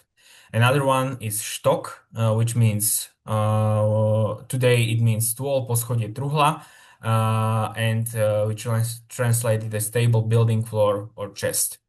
Another one here, kasňa, which is skriňa today, and it means wardrobe. Another one, lichva, it's here. Lichva can refer to usury, but in the region of Nitra, it meant cattle or livestock. And today we say dobytok.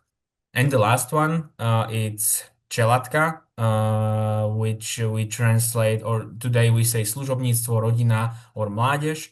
And it could refer to servants, family, but mostly youth and young people. So that's all from me. Thank you for your attention. And if you have any questions, I will be glad to answer them. Thank you. Thank you very much, Marek.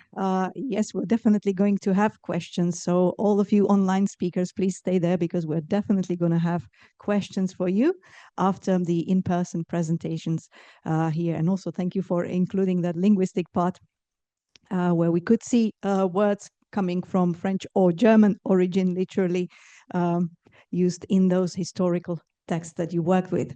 So now over to our speakers who are with us. Petr. Yeah?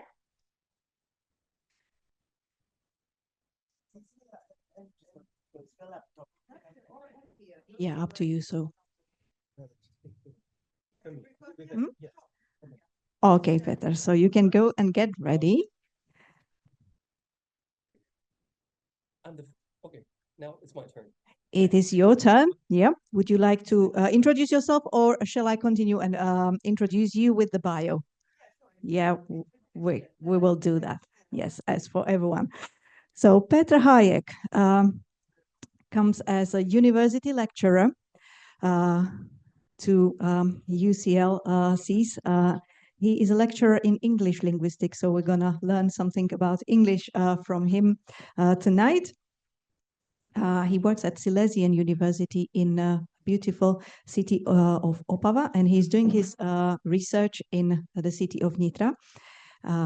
His academic focus lies primarily in English grammar and syntax, with broader interests in linguistic theory, particularly the interface between syntactic patterns, discourse pragmatic functions, and what that means in practical terms, he will tell us himself. So his presentation is called How Speakers Align, Syntax, Reference, and Stance in English Conversations. He plans to build on this expertise further in his dissertation, and he's now ready, I think. So over to you.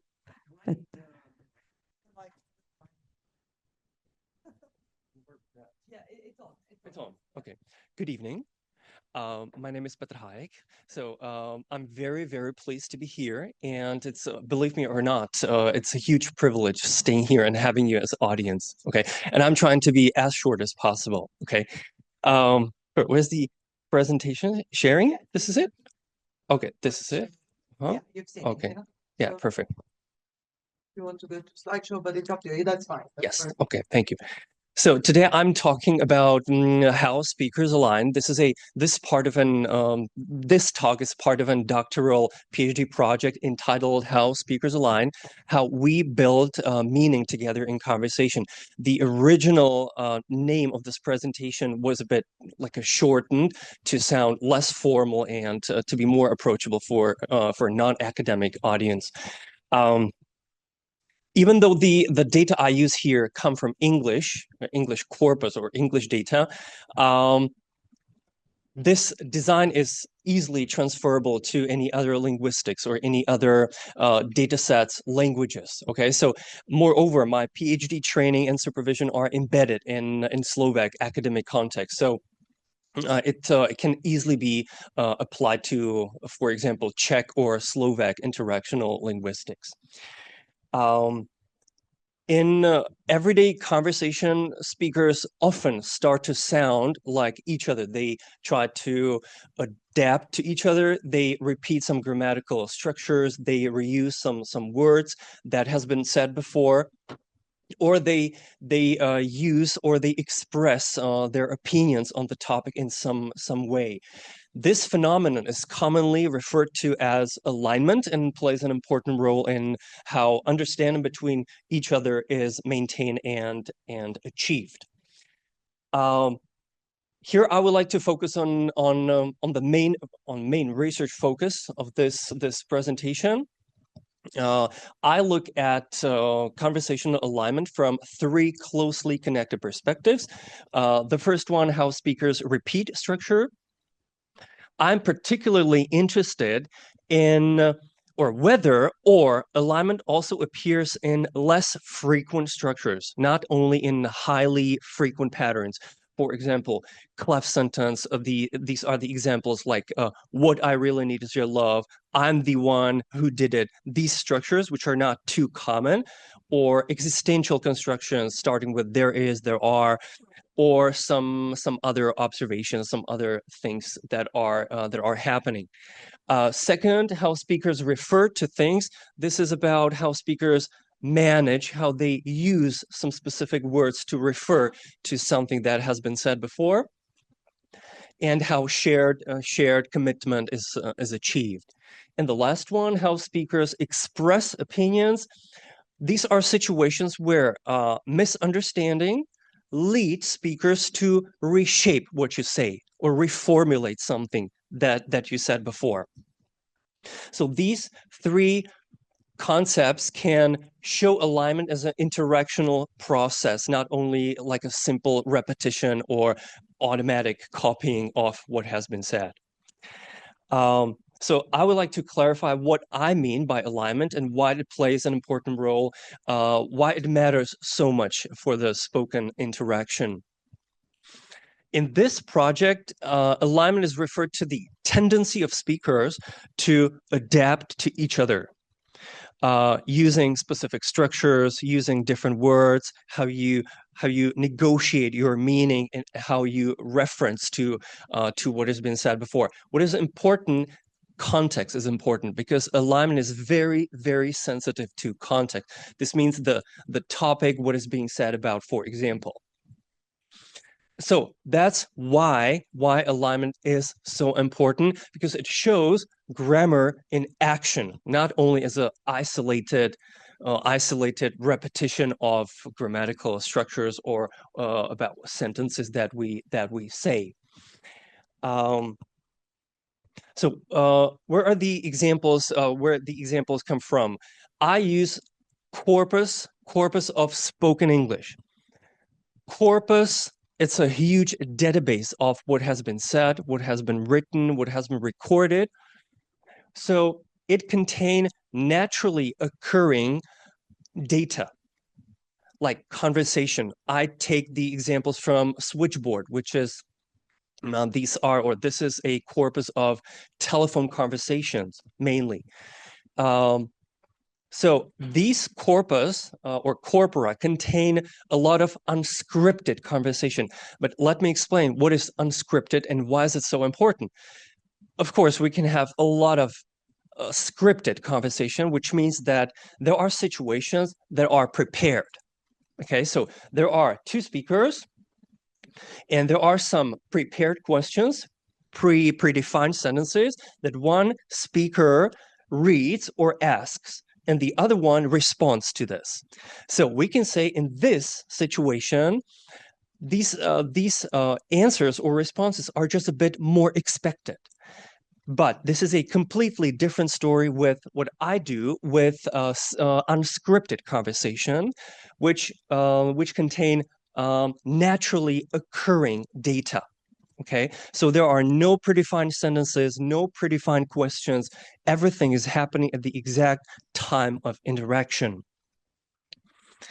Here you can see the example of conversational alignment in English. So here you can see the bold one, the bold phrase, that guy, how speakers gradually moves from full noun phrase, that guy, to only pronouns he. Okay, so they don't repeat the whole phrase, whole noun phrase. They just like make it more economical way. Okay, this is one example of conversational alignment, how they gradually move from what has been said to only pronouns, for example. And here, for comparison, this is the conversational alignment in Czech example. So we can see some identical patterns or similarity here. The same goes here. Viděl jsi toho chlapa včera v kavárně? Jo, toho s tím batohem. Přesně, on vypadal unaveně. Again, the same. Okay, this is alignment, how speakers shape or adapt to each other in conversation. And the example in second A, přesně on vypadal unaveně, this is only like a question of preference if you use it or not. We don't have to use it. Okay. Here we can see other three examples of alignment, how speakers align. Now, the first one expresses or shows how people express opinions. The second one, how people refer to things. And the last one, how they repeat some specific structures. Let's take those one by one.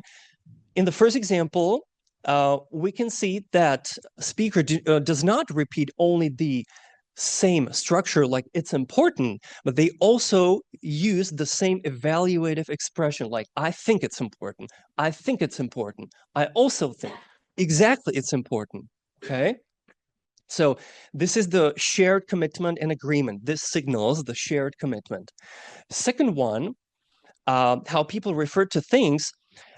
In B, sorry, who exactly should be informed, we can see here that this clarification requests speakers to reformulate their speech by making the reference more explicit, like in more detailed, okay? But at the same time, we repeat the same structure and we can negotiate the stance at the same time. And the last one, in this example, it shows that alignment appears also in relatively complex structure. This is the what cleft sentence, the focusing on the specific part of a sentence. So it's visible not only in simple or highly frequent patterns. So these examples show a few clear patterns that alignment appears like in a moment of interaction.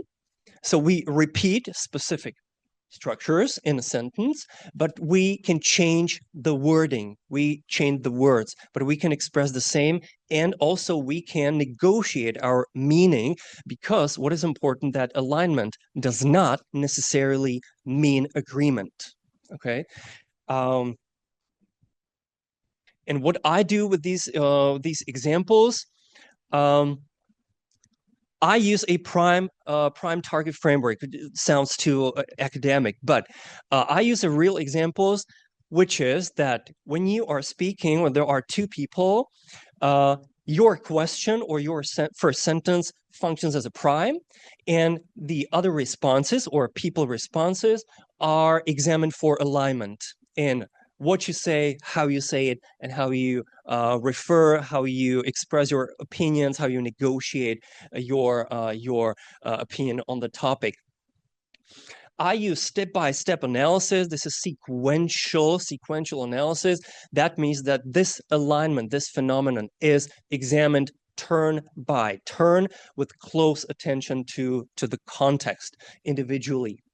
And all the data are put into table for better representation, or for when you see it, it's like easily transferable or easily understandable. Here you can see a very simplified version of how the data are put into table. So this is the alignment that is examined, like the first one, extract. Then what alignment is visible? What is really happening if I recommend something, if I suggest doing something, if I repeat something, or what specific reformulation I use if I change my speech or not. And the last one is what function it has for the speaker or for the listener. One thing that repeatedly appears in the data is that alignment is often only partial. That means we don't repeat the whole sentences, we don't repeat the whole questions, we repeat only the part of it, okay, only the part of it, but we use different wording, different words, and we can signal agreement, but not agree, like full agreement, because we can also disagree with what you have said.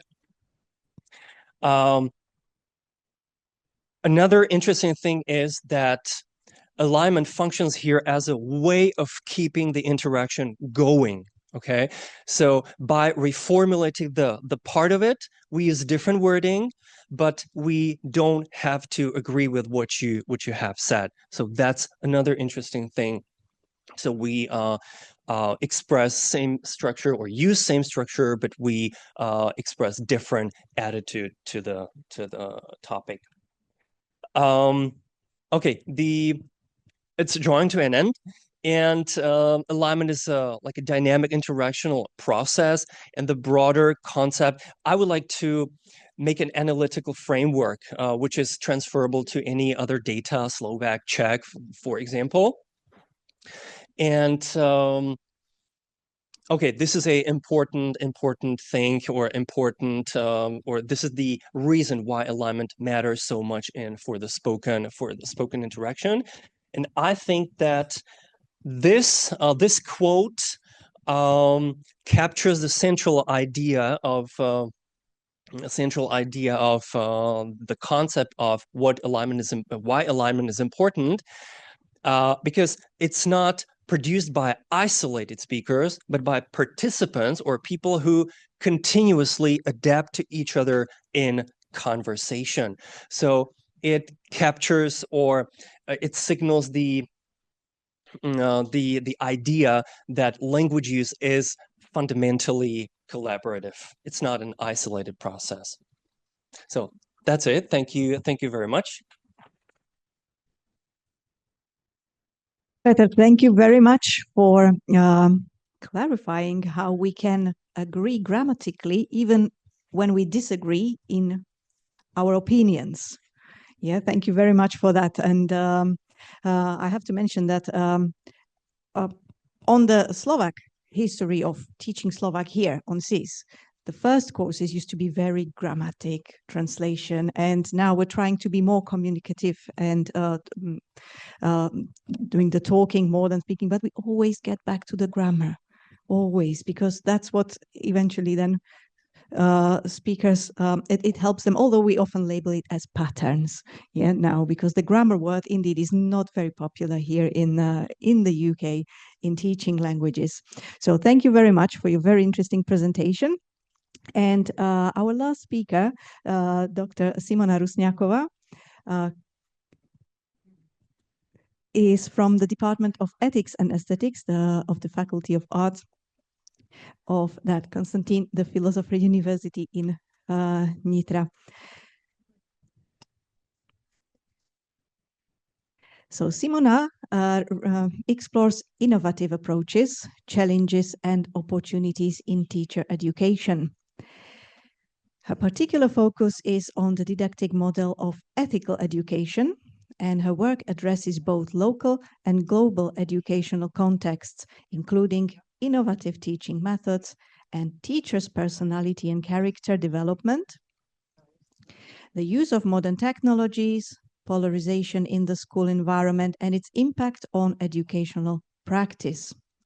Her research is enriched by direct work with the pre-service teachers through her pedagogical practice, where she emphasizes the development of practical skills and teachers' personal and professional growth. So SIMONA is now ready with her presentation on particularities of disciplinary didactics of ethical education. Thank you very much. So first of all, I would like to express my gratitude to our organization that I am able to stand here and present my dissertation thesis. So even though my presentation and my thesis, the name is very long. It's on particularities of the disciplinary didactics of ethical education in the context of comprehensive teacher training for the practical, basically, skills. To shorten it, I really would like to just briefly introduce the thesis. So it is focused on didactics of ethical education, which I will talk about later. And the main aim is to develop a set of materials for teachers that they can use in their practice and in their studies as well. Those are worksheets for their personality development. Currently, I'm working on research that will be exploring teacher attributes of their personality, especially in the teacher training of ethical education. And I will be having interviews with teachers that are in service and pre-service as well. The outcome will be basis for the applicatory part for the worksheets for teachers' personality development, but there will be other materials as well, which are worksheets, activities, lesson plans, and other supportive materials. On the topic of ethical education, so I would like to introduce this as well, especially for the foreigners and for the people from other countries. I don't know how in Czechia, but in Slovakia we have this subject that is like a normal subject, just as mathematics, informatics, and so on and so forth, but it's called ethical education. It's a school subject taught in primary and secondary schools. It's taught once a week, and it's alternating with religious education. But ethical education also introduces religions, but from other perspectives. So we are discovering them in more global context than just focusing on one religion. The main aim is to develop complex pro-social personality.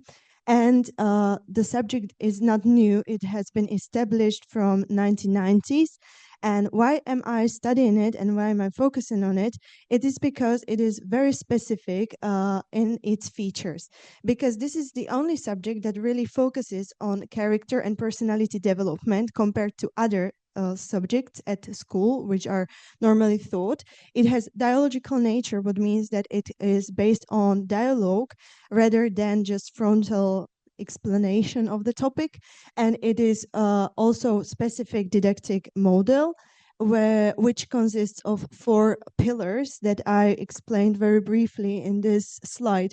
So it's educational style that I will talk about also later, but the main aim is to create an educational classroom community and to develop complex pro-social behavior. So we really motivate the students, the pupils, to have internal motivation to help others without expecting some reward or something to get back from it. And this is developed through 10 thematic units. So we go through it very partially. So we start with open communication, empathy, then we go to some self-esteem, self-reflection, and then to complex prosocial behavior. And there are teaching methods which are also very specific in ethical education, and those are experiential methods, experiential learning, which really invite the students to take part in the learning environment. What is also important in ethical education is that it has a very specific lesson structure. So each lesson of ethical education consists of these 4 parts. So we always start with emotional and cognitive sensibilization. These are really like this was a very hard part to bring here because it was very difficult to translate. Because we call it sensibilizacja, so it's sensibilization, but the translation was a bit different through the translator because I wasn't sure how to translate it, but I really chose to go for this word, and it really just explains what we're doing there. So each lesson of ethical education starts with preparing the students to attend the lesson. We invite them to learn by themselves. We ask them how are they doing. We try to really emotionally invite them to start learning, and also cognitively, so they tell us what already they know about the topic, and they are really just taking part of the lesson just to calm down and sensibilizate, basically. Then there is value reflection, which is happening all throughout the lesson. So we are discussing their values and how they approach the topic, what are they standing for in the topic, and so on and so forth. Then there is the practice part, which is the most important. That's when the learning with experiential learning happens. So some role plays, simulations, and so on and so forth. And then the most important part, which is also very significant for ethical education and can be a very nice inspiration for other subjects, is that it has transferred to real life. So, the pupils are asking, what do we need this for? This is basically always the question. And ethical education in each lesson offers this answer, and we really try to focus on bringing the educated stuff that they learn at the lesson into their real life practice. So it is either through some non-compulsory homework, just try to examine your surrounding, who is helping, and so on and so forth. So these are just basic examples.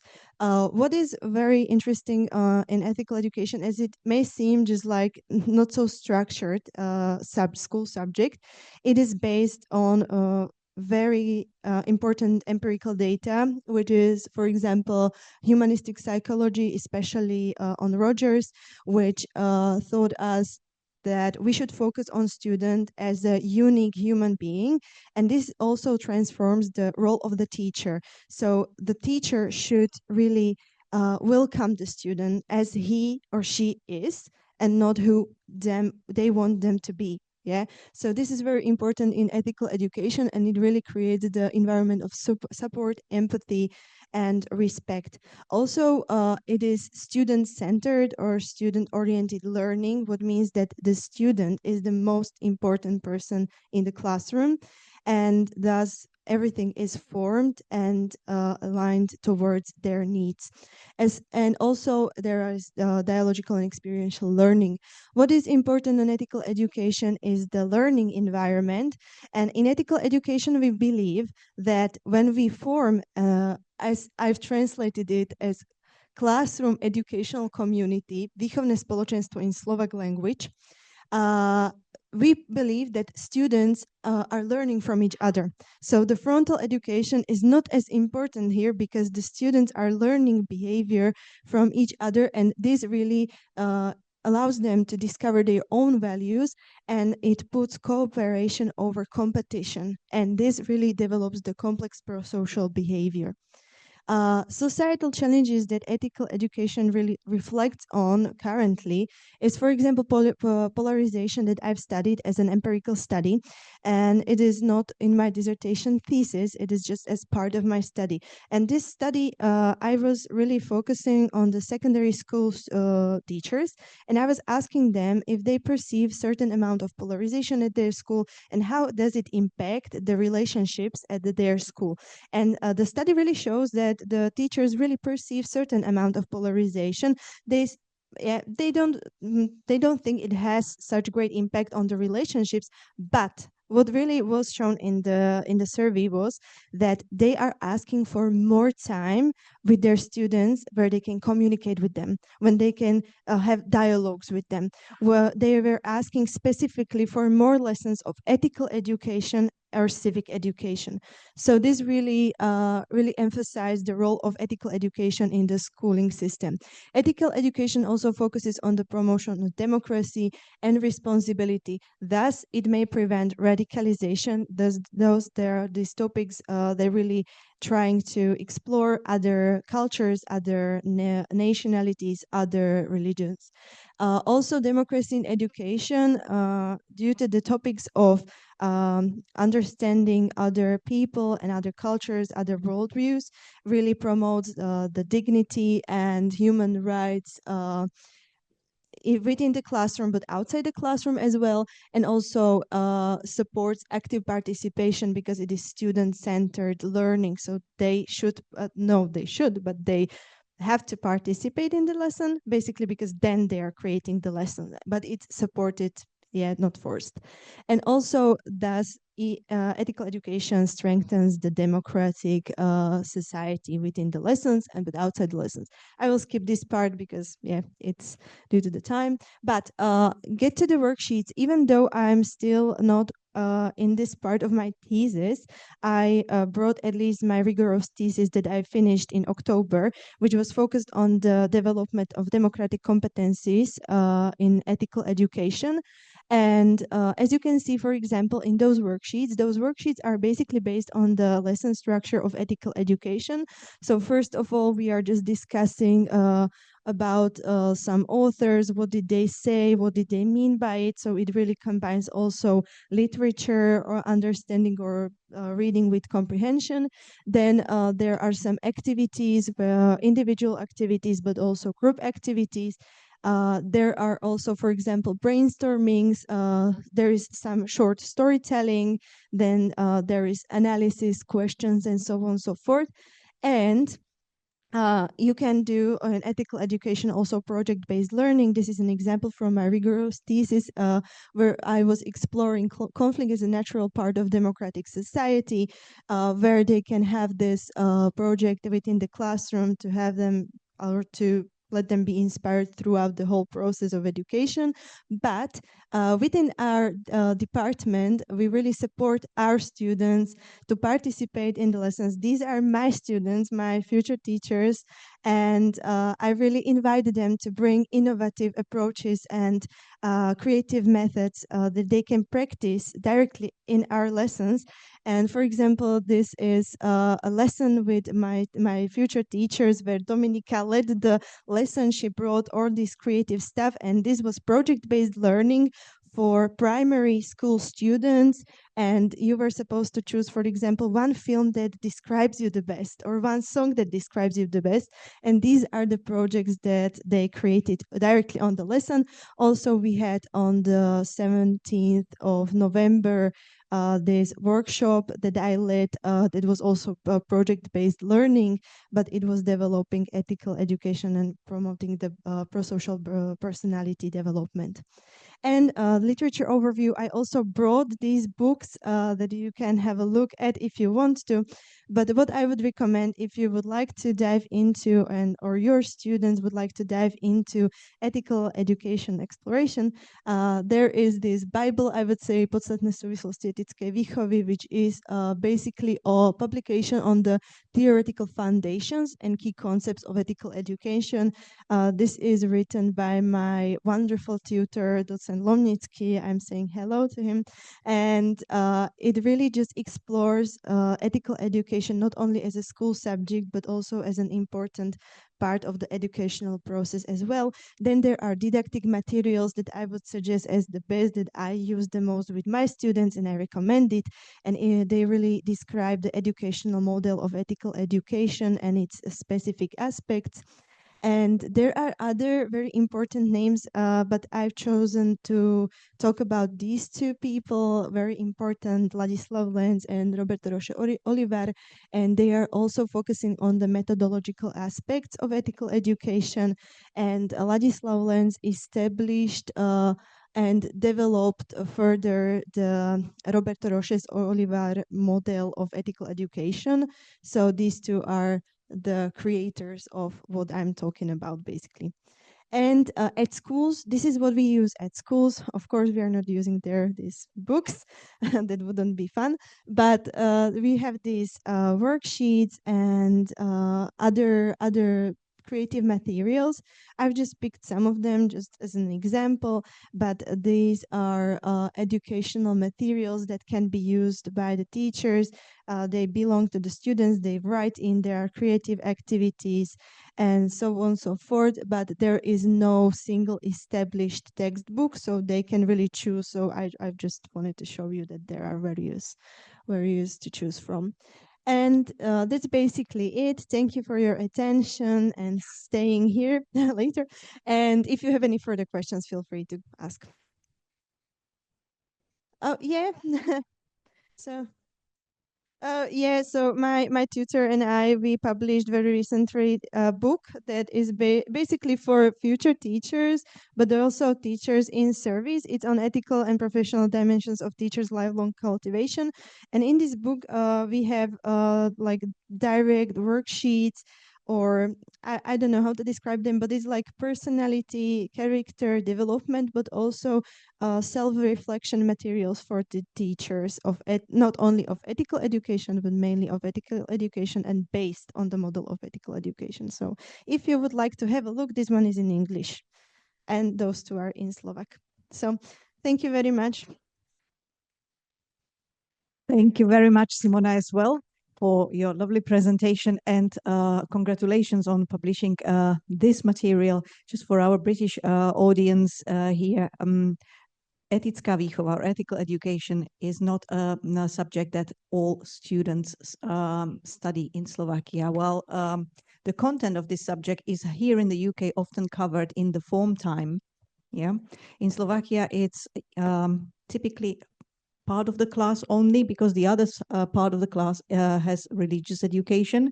Although recently they introduced the circles, the morning circles, kruhy, which in more practical terms, I believe they sort of cover certain things that are part of the ethical education. And also for our Slovak students who study the Slovak subject at school with in our lessons, you could have seen the word výchova there, which we use for several subjects, hudobná, výtvarná, and etická. And the word doesn't only mean education, it also means like bringing up the way that the manners that you are taught at home by your family. So that is a word that I had recently discussion about with my students. So thank you very much for bringing this to our audience here tonight. And now we can move to the questions. Yeah, so I just wanted to say thank you, Petronela, for gathering this amazing group of presenters, excellent topics, very well prepared, and yeah, well done. Do it again. Thank you. So what we'll do, we'll take one question from the room and one from the online, if there'll be some, yeah? Mhm. Yeah. Hello, it's a lovely idea to do something like this. And it's was pleasantly surprised how many young people speak excellent English and are prepared to travel and present it to London University. Congratulations. And my question is to Kamila. Kamila, well, I was very much taken by what you had to say. I don't know, there were two questions. Are you, maybe I came a bit late and maybe you already covered it, so it will be very, very silly. But it's, have you mentioned Yambanga? No, I haven't. And it's because I'm dealing with prose, not poetry. And I was it's a proud. Desider Banga as far as I'm aware. Yeah. And also, do you know that here at the School of Slavonic and East European Studies, it's many, many years ago, just when there were this exodus, Roma exodus to this country, there was somebody who taught here called Dr. David Kiriko. Are you in touch with him? He's now a lawyer. He's now an immigration lawyer, and he taught himself Romani. And he actually delivered a lecture to here on Czech and Slovak Roma literature, mainly Slovak, of course. Yeah, because Czech, they're all killed off. Thank you. Thank you for the questions. Yeah, just to add to that, we are teaching a course in the history of Romani here at SSEES as well. That started maybe 2-3 years ago. Yeah. Team taught, many people. Team taught, like many people, you know. Yeah. So let's see if there are no questions from online, so we can take another. Oh, there is one. Amazing speakers, outstanding presentation from Simona. There are 2 Simonas, but okay. I'm interested in what are her thoughts on morning circles. I think it's you. Yeah. Thank you, first of all. And so what I think, and from my point of view, morning circles are a great idea. I don't know how much you know about it, but those are just like 15 or 45-minute periods before the class starts. It can be divided into separate days. I thought at primary school where they had it 3 times a week. So in the morning, this is a wonderful time that the head teacher of the classroom can really spend their time devoting it to some, for example, classroom issues that they can really resolve at the moment. But the issue is that lack of the teachers, in my experience, know how to do it properly, because there is no, I think there is lack of methodological support material, and they have been just thrown into the water, just do morning circles. And to develop character and to develop personality traits and support students, it's just not like that. Yeah, you really have to know how to do it. Some people know how to do it naturally, and some maybe not, what is perfectly fine.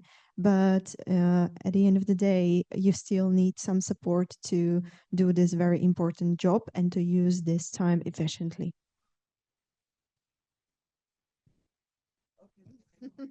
So it's to you. Yeah, that's why I grabbed the mic.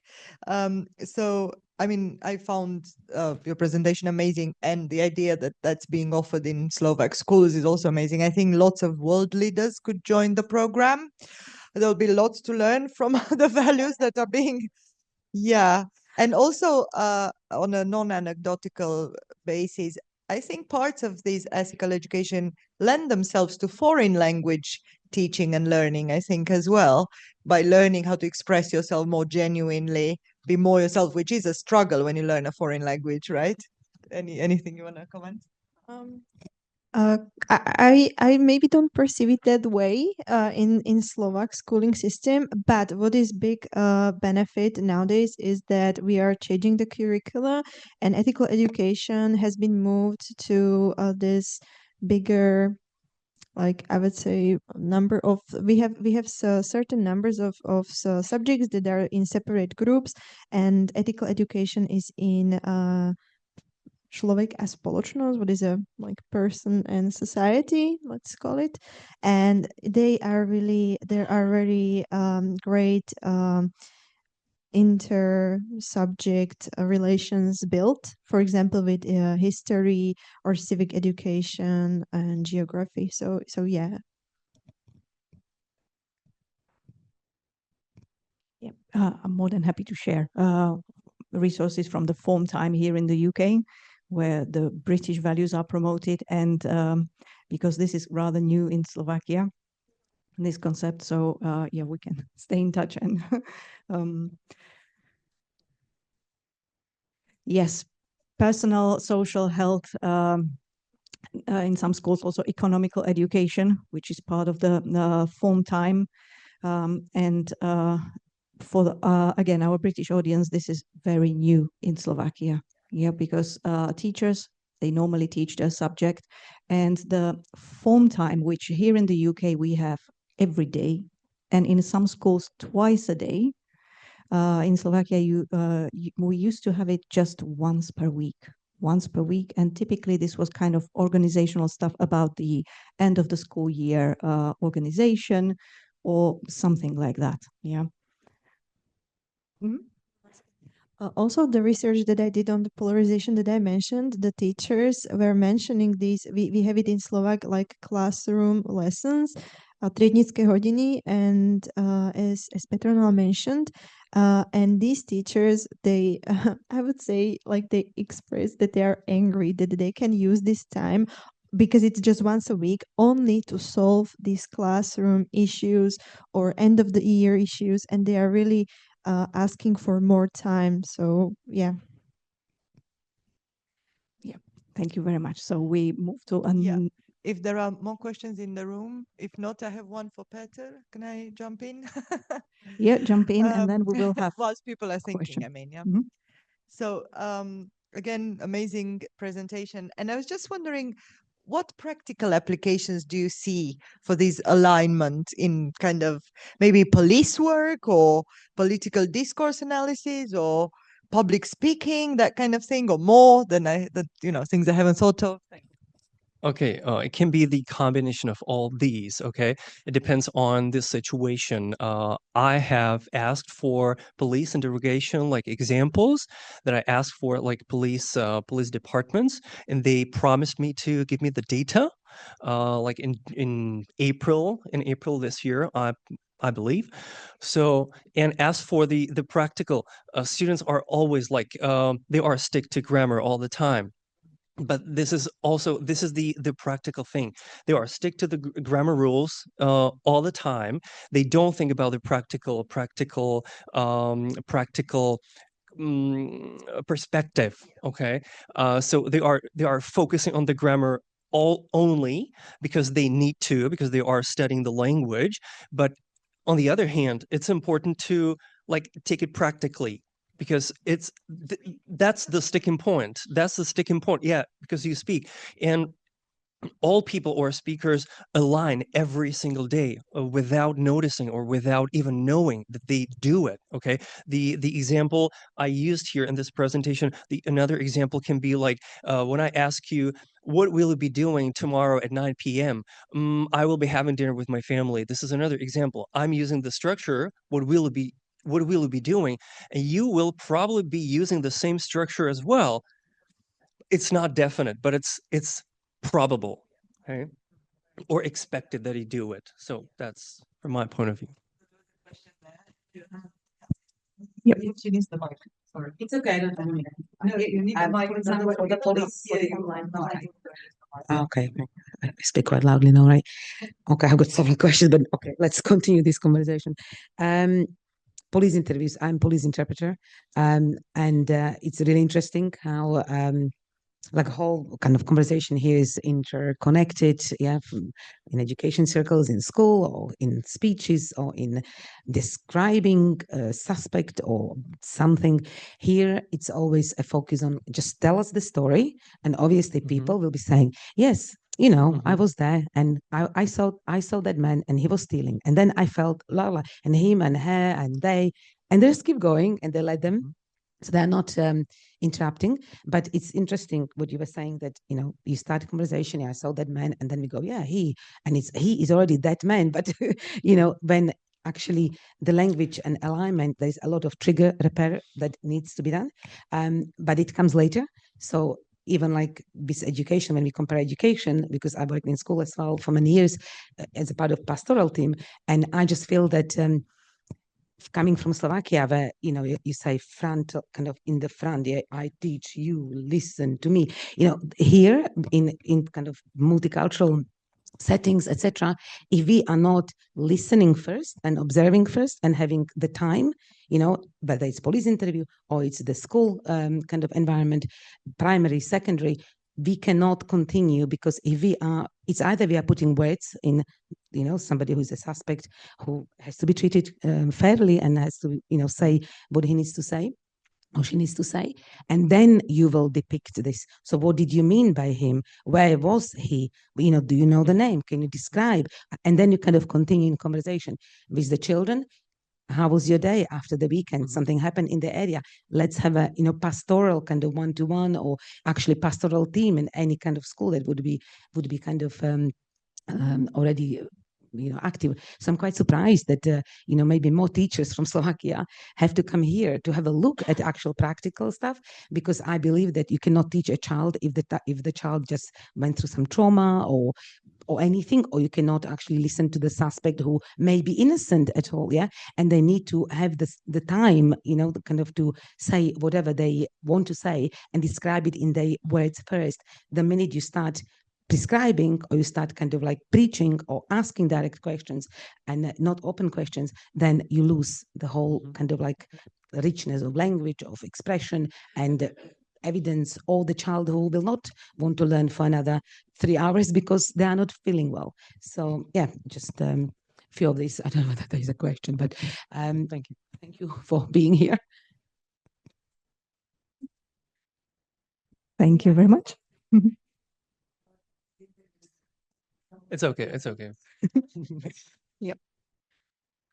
So any more questions from the audience?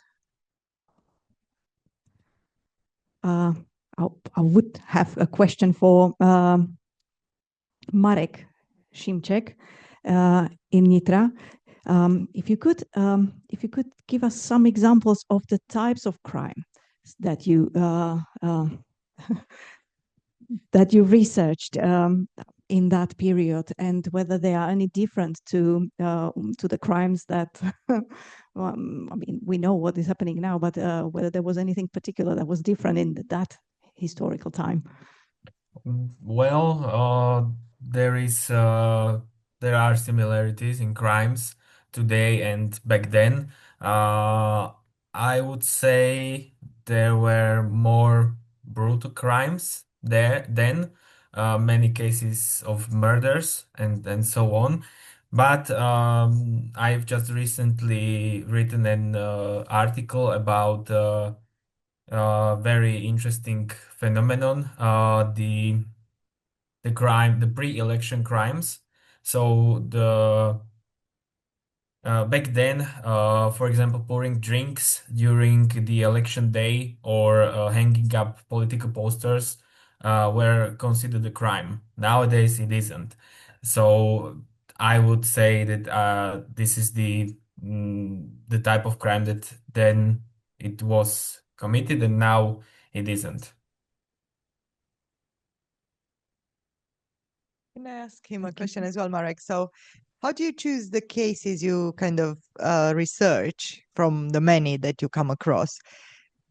And then I also have a tiny question. I'll just say it now so you can answer both at the same time. So the examples you gave us from how the language changes were very important and significant. So are you also working maybe on a glossary of, you know, how words change or something? It might be helpful, you know, if some crimes are still being researched, as it happens sometimes. Thank you. So thank you for the first question. I have a criterion that the crime had to be committed between the dates of 28th of October 1918 and 14th of March 1939, and it had to be committed in Nitra specifically. Because there are so many crimes that I wouldn't finish my thesis in 20 years. And for the second question, it's a great inspiration, but I don't have anything planned yet.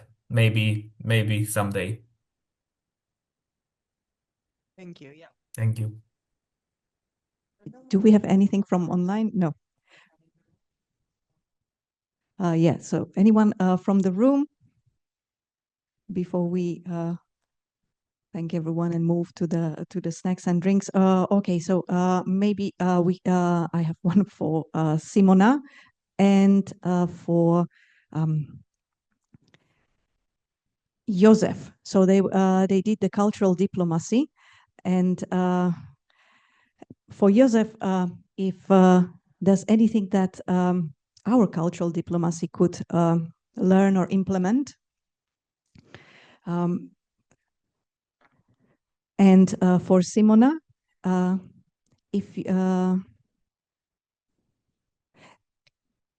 do we actually know that the cultural diplomacy of our institute is successful?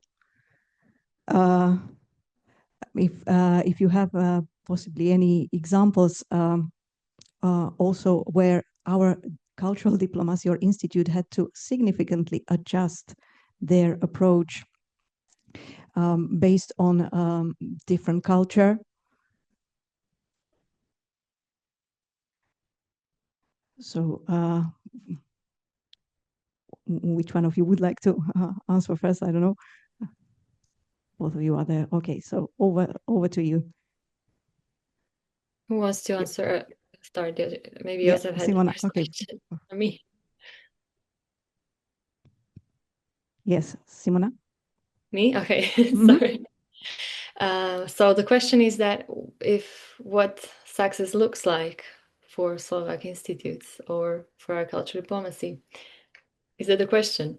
I think it's very well, if only we had an answer for this. I can just tell you some, like, it's my assumptions more than one simple answer, because as I mentioned, that when there's not enough, when there's lack of evaluation, and it's difficult to measure that success, and there are not structures and strategies for this in place, then we can't tell for certain. So that's why I think it's important that we invest money to do the evaluation properly, not just there's some reports about attendance, sent to ministries, and it's all very internal. I don't think it's very publicly shared. So we have to definitely do that, but in my opinion, from what I observed, so my methodology was mainly to qualitative data, and I talked to over 20 directors and across 9 countries. I also traveled on field trips and did some observations, and there's also different types of approaches of these individual directors, whereas for some, they mainly kind of try to use the budget that they have and organize events at one place, the embassy or the venue space that they have, and they talk about more about they focus on the number of events and variety, whereas there are some other diplomats that and directors that really think through of why I'm organizing this event, which artists I'm promoting, what kind of, or some of them also, for example, Institute in Eurozone, they introduced arts residencies and collaborations between artists coming from Slovakia and collaborating with artists in Israel. And they created some art piece together, which then was presented in the institute or in museum. So maybe I think when it's a project that is created also through the institute and then can be presented outside of the institute, maybe in a recognized museum, for example, or other cultural institutions, it might have bigger impact than just doing loads of smaller events at embassy, where often might come same audiences, or so very often a lot of those audiences are Slovak expats and diaspora who already know about Slovakia. So I think that the success in general of the cultural diplomacy is when more people from outside Slovakia find out, right, of that country where you are located, find out about Slovakia. But so it's less, I think, about how many people came or how many events they organized, and more about what was the result of that exchange. And for example, if then Slovak diplomats or artists are invited to perform somewhere in some prestigious institution, or if the other, like British artist, then is invited to come to Slovakia or is interested to come to Slovakia, or if there is some or if people are interested in general public to visit Slovakia. So, and this is harder to measure, but I think that's much closer to real value of cultural diplomacies, is that real impact of that exchange and the interest that it created in the country. So it's a very long answer, but that's how I kind of perceive it. And for this to be able to see it or to have the data for this, you need to set like what the success looks like and what are the practices, how we're going to measure it, and then see, okay, so what was outcome of this event or this project, and how it impacted people involved. But we're not really doing that much research about it. Okay, thank you very much for this answer. And Joseph, anything that you have seen Taiwan is doing really, really well that our cultural institutes could also introduce? Thank you. Thank you for your question. First of all, we have to understand in which situation is Taiwan. We have to look at the map and first of all, monitor the current geopolitical situation. As I told you in my presentation, Slovakia is independent state, also part of the UN, and we have to use the cultural diplomacy as a strategic tool, not just the promotion. That's my point of view, because we can say that it's part of the foreign policy of Slovakia, but it's also the collaboration or partnership between the Ministry of Foreign Affairs, between the universities, between the, for example, Ministry of Culture. And as we know, the cooperation is not that good as it should be right now at the current situation. But in general, I mean, Taiwan is in a different position. They are not using only the cultural diplomacy to influence the world, but also they got the great leverage, and that are the semiconductor industry in AI in a AI time right now in the whole world. But yeah, the real takeaway is simple. Culture should not just present Slovakia, but it should actively serve as a part of the foreign policy goals. And I mean, that's it. But yeah, in general, yeah, we have to look at the current geopolitical situation in the world, and we have to manage it by it. Thank you very much. Thank you, Joseph. One more question. Okay, let's take the final question from. And then I have one for Camila. Okay, good. Kind of joint question for Simona and Camila. So I agree that it seems sometimes like it's preaching to the already converted when we have good Slovak events put at Slovak embassy attended by the Slovak diaspora. And I think we need to do more. In my experience, there are so many children now that are growing up in England and they don't actually have access to Slovak language as such.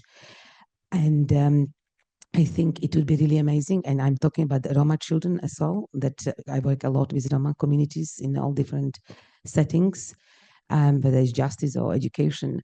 And I just feel like it would not be really lovely when we would have some books of, that you mentioned, and also Slovak Institute coming out and do some drama, because obviously drama is a big subject and it does bring all kinds of kids, together, and they can express themselves. But our kids kind of either are told by parents here that they have to integrate and they have to quickly learn English, and some kind of shame is attached to being Slovak, and let alone being Roma.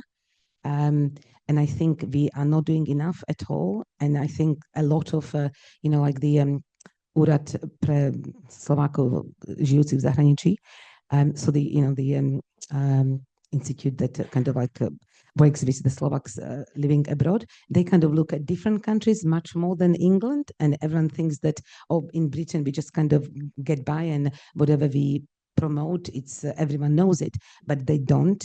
And, we have got big cities like Sheffield, where I am, for example, or anywhere, Peterborough, Cardiff, Glasgow, where literally there is nothing positive about Slovakia ever presented, or about language, or, and sometimes I feel like I am this cultural kind of advocate, interpreter, teacher, preacher, whatever, trying to put like a sign that, hey, I'm Slovak. And actually people look me up, up and down, thinking, really? We never seen a Slovak like that. And I think there should be definitely more kind of joint forces, not just talk about it, but come into practice. And, Ministry of Culture, Education should not forget that there is a whole generation growing up here, and if we just lose them and we lose the language, we lose culture, we lose heritage, one day these people might return back and they will be foreigners in their own country. So I just wonder whether there are any projects or any kind of like plans, from both kind of your point of view, to actually promote, but actually actively promote, come to schools, mainstream schools, not just heritage language schools on the weekend, because lots of kids that I work with don't have parents who would kind of bring them to the Saturday school or pay for the extra activity to learn Slovak language. And I just feel that Slovak is really kind of like not represented there in these kind of areas. So I would be interested to know, what would you say? I was actually looking forward that there would be some books here, especially Roma books or anything, but there are none here. So, and you're online. Who should go first? I can tell you just to kind of the background, or to explain why is this not happening, is that the way it is structured is that the Slovak embassy is the one, or not just for Slovakia, for a lot of these for a lot of countries, they structure it this way, that the embassy is the one that should work, and the ambassador and diplomats there with the diaspora and Slovaks living abroad. And then the Slovak Institute, Culture Institute, should promote Slovak culture to foreign audience. I mean, so for example, British or any other public. So they and even when you look at research, by definition, this is how it's presented. So they kind of separate working with Slovaks who live abroad, and then bringing Slovak, for example, culture or artists or literature to for an event to present to British audience. But one of my key recommendations in my research, not just for Slovakia, for institutes of so small countries, is that to use the leverage of the big diasporas that we have, especially Slovaks, but also Czechs have it, Hungarians, Polish, anyone else. The people, or often also artists, teachers, and their kids, they already are there, and they know the local context, which also Petronela asked about before, what people like the Boris Popper, what kind of events people attend, what is interesting for them. Not just for Slovaks, but also for British, because they live there, and use their knowledge and skills to create something that also at the same time can then promote Slovakia to audience outside it. So I think it should be combined collaboration and work, not separated. As you know, it's different activities, because it's all aligned together at the end of the day. And I know that there was recent survey that Czech Center's done, and about awareness of Czech Republic in the UK, and the respondents, and they have more centers abroad than Slovaks, and they have also bigger teams and their own space, etc. But for example, in the UK, Slovakia is more among British people. They know about Slovakia or our people and culture more than Czechs. And I think it's because I don't want to offend anyone, but it might not be as much from the events that are organized by institutions, rather than from the events that diaspora does independently in their communities. So they know about us from this. I think might be the reason. I don't know. I just, from my experience, because I do independent culture events where I try to bring all of this together, but I do it as an independent organization and person. So this is something I'm trying to explain for at least last 10 years in my work.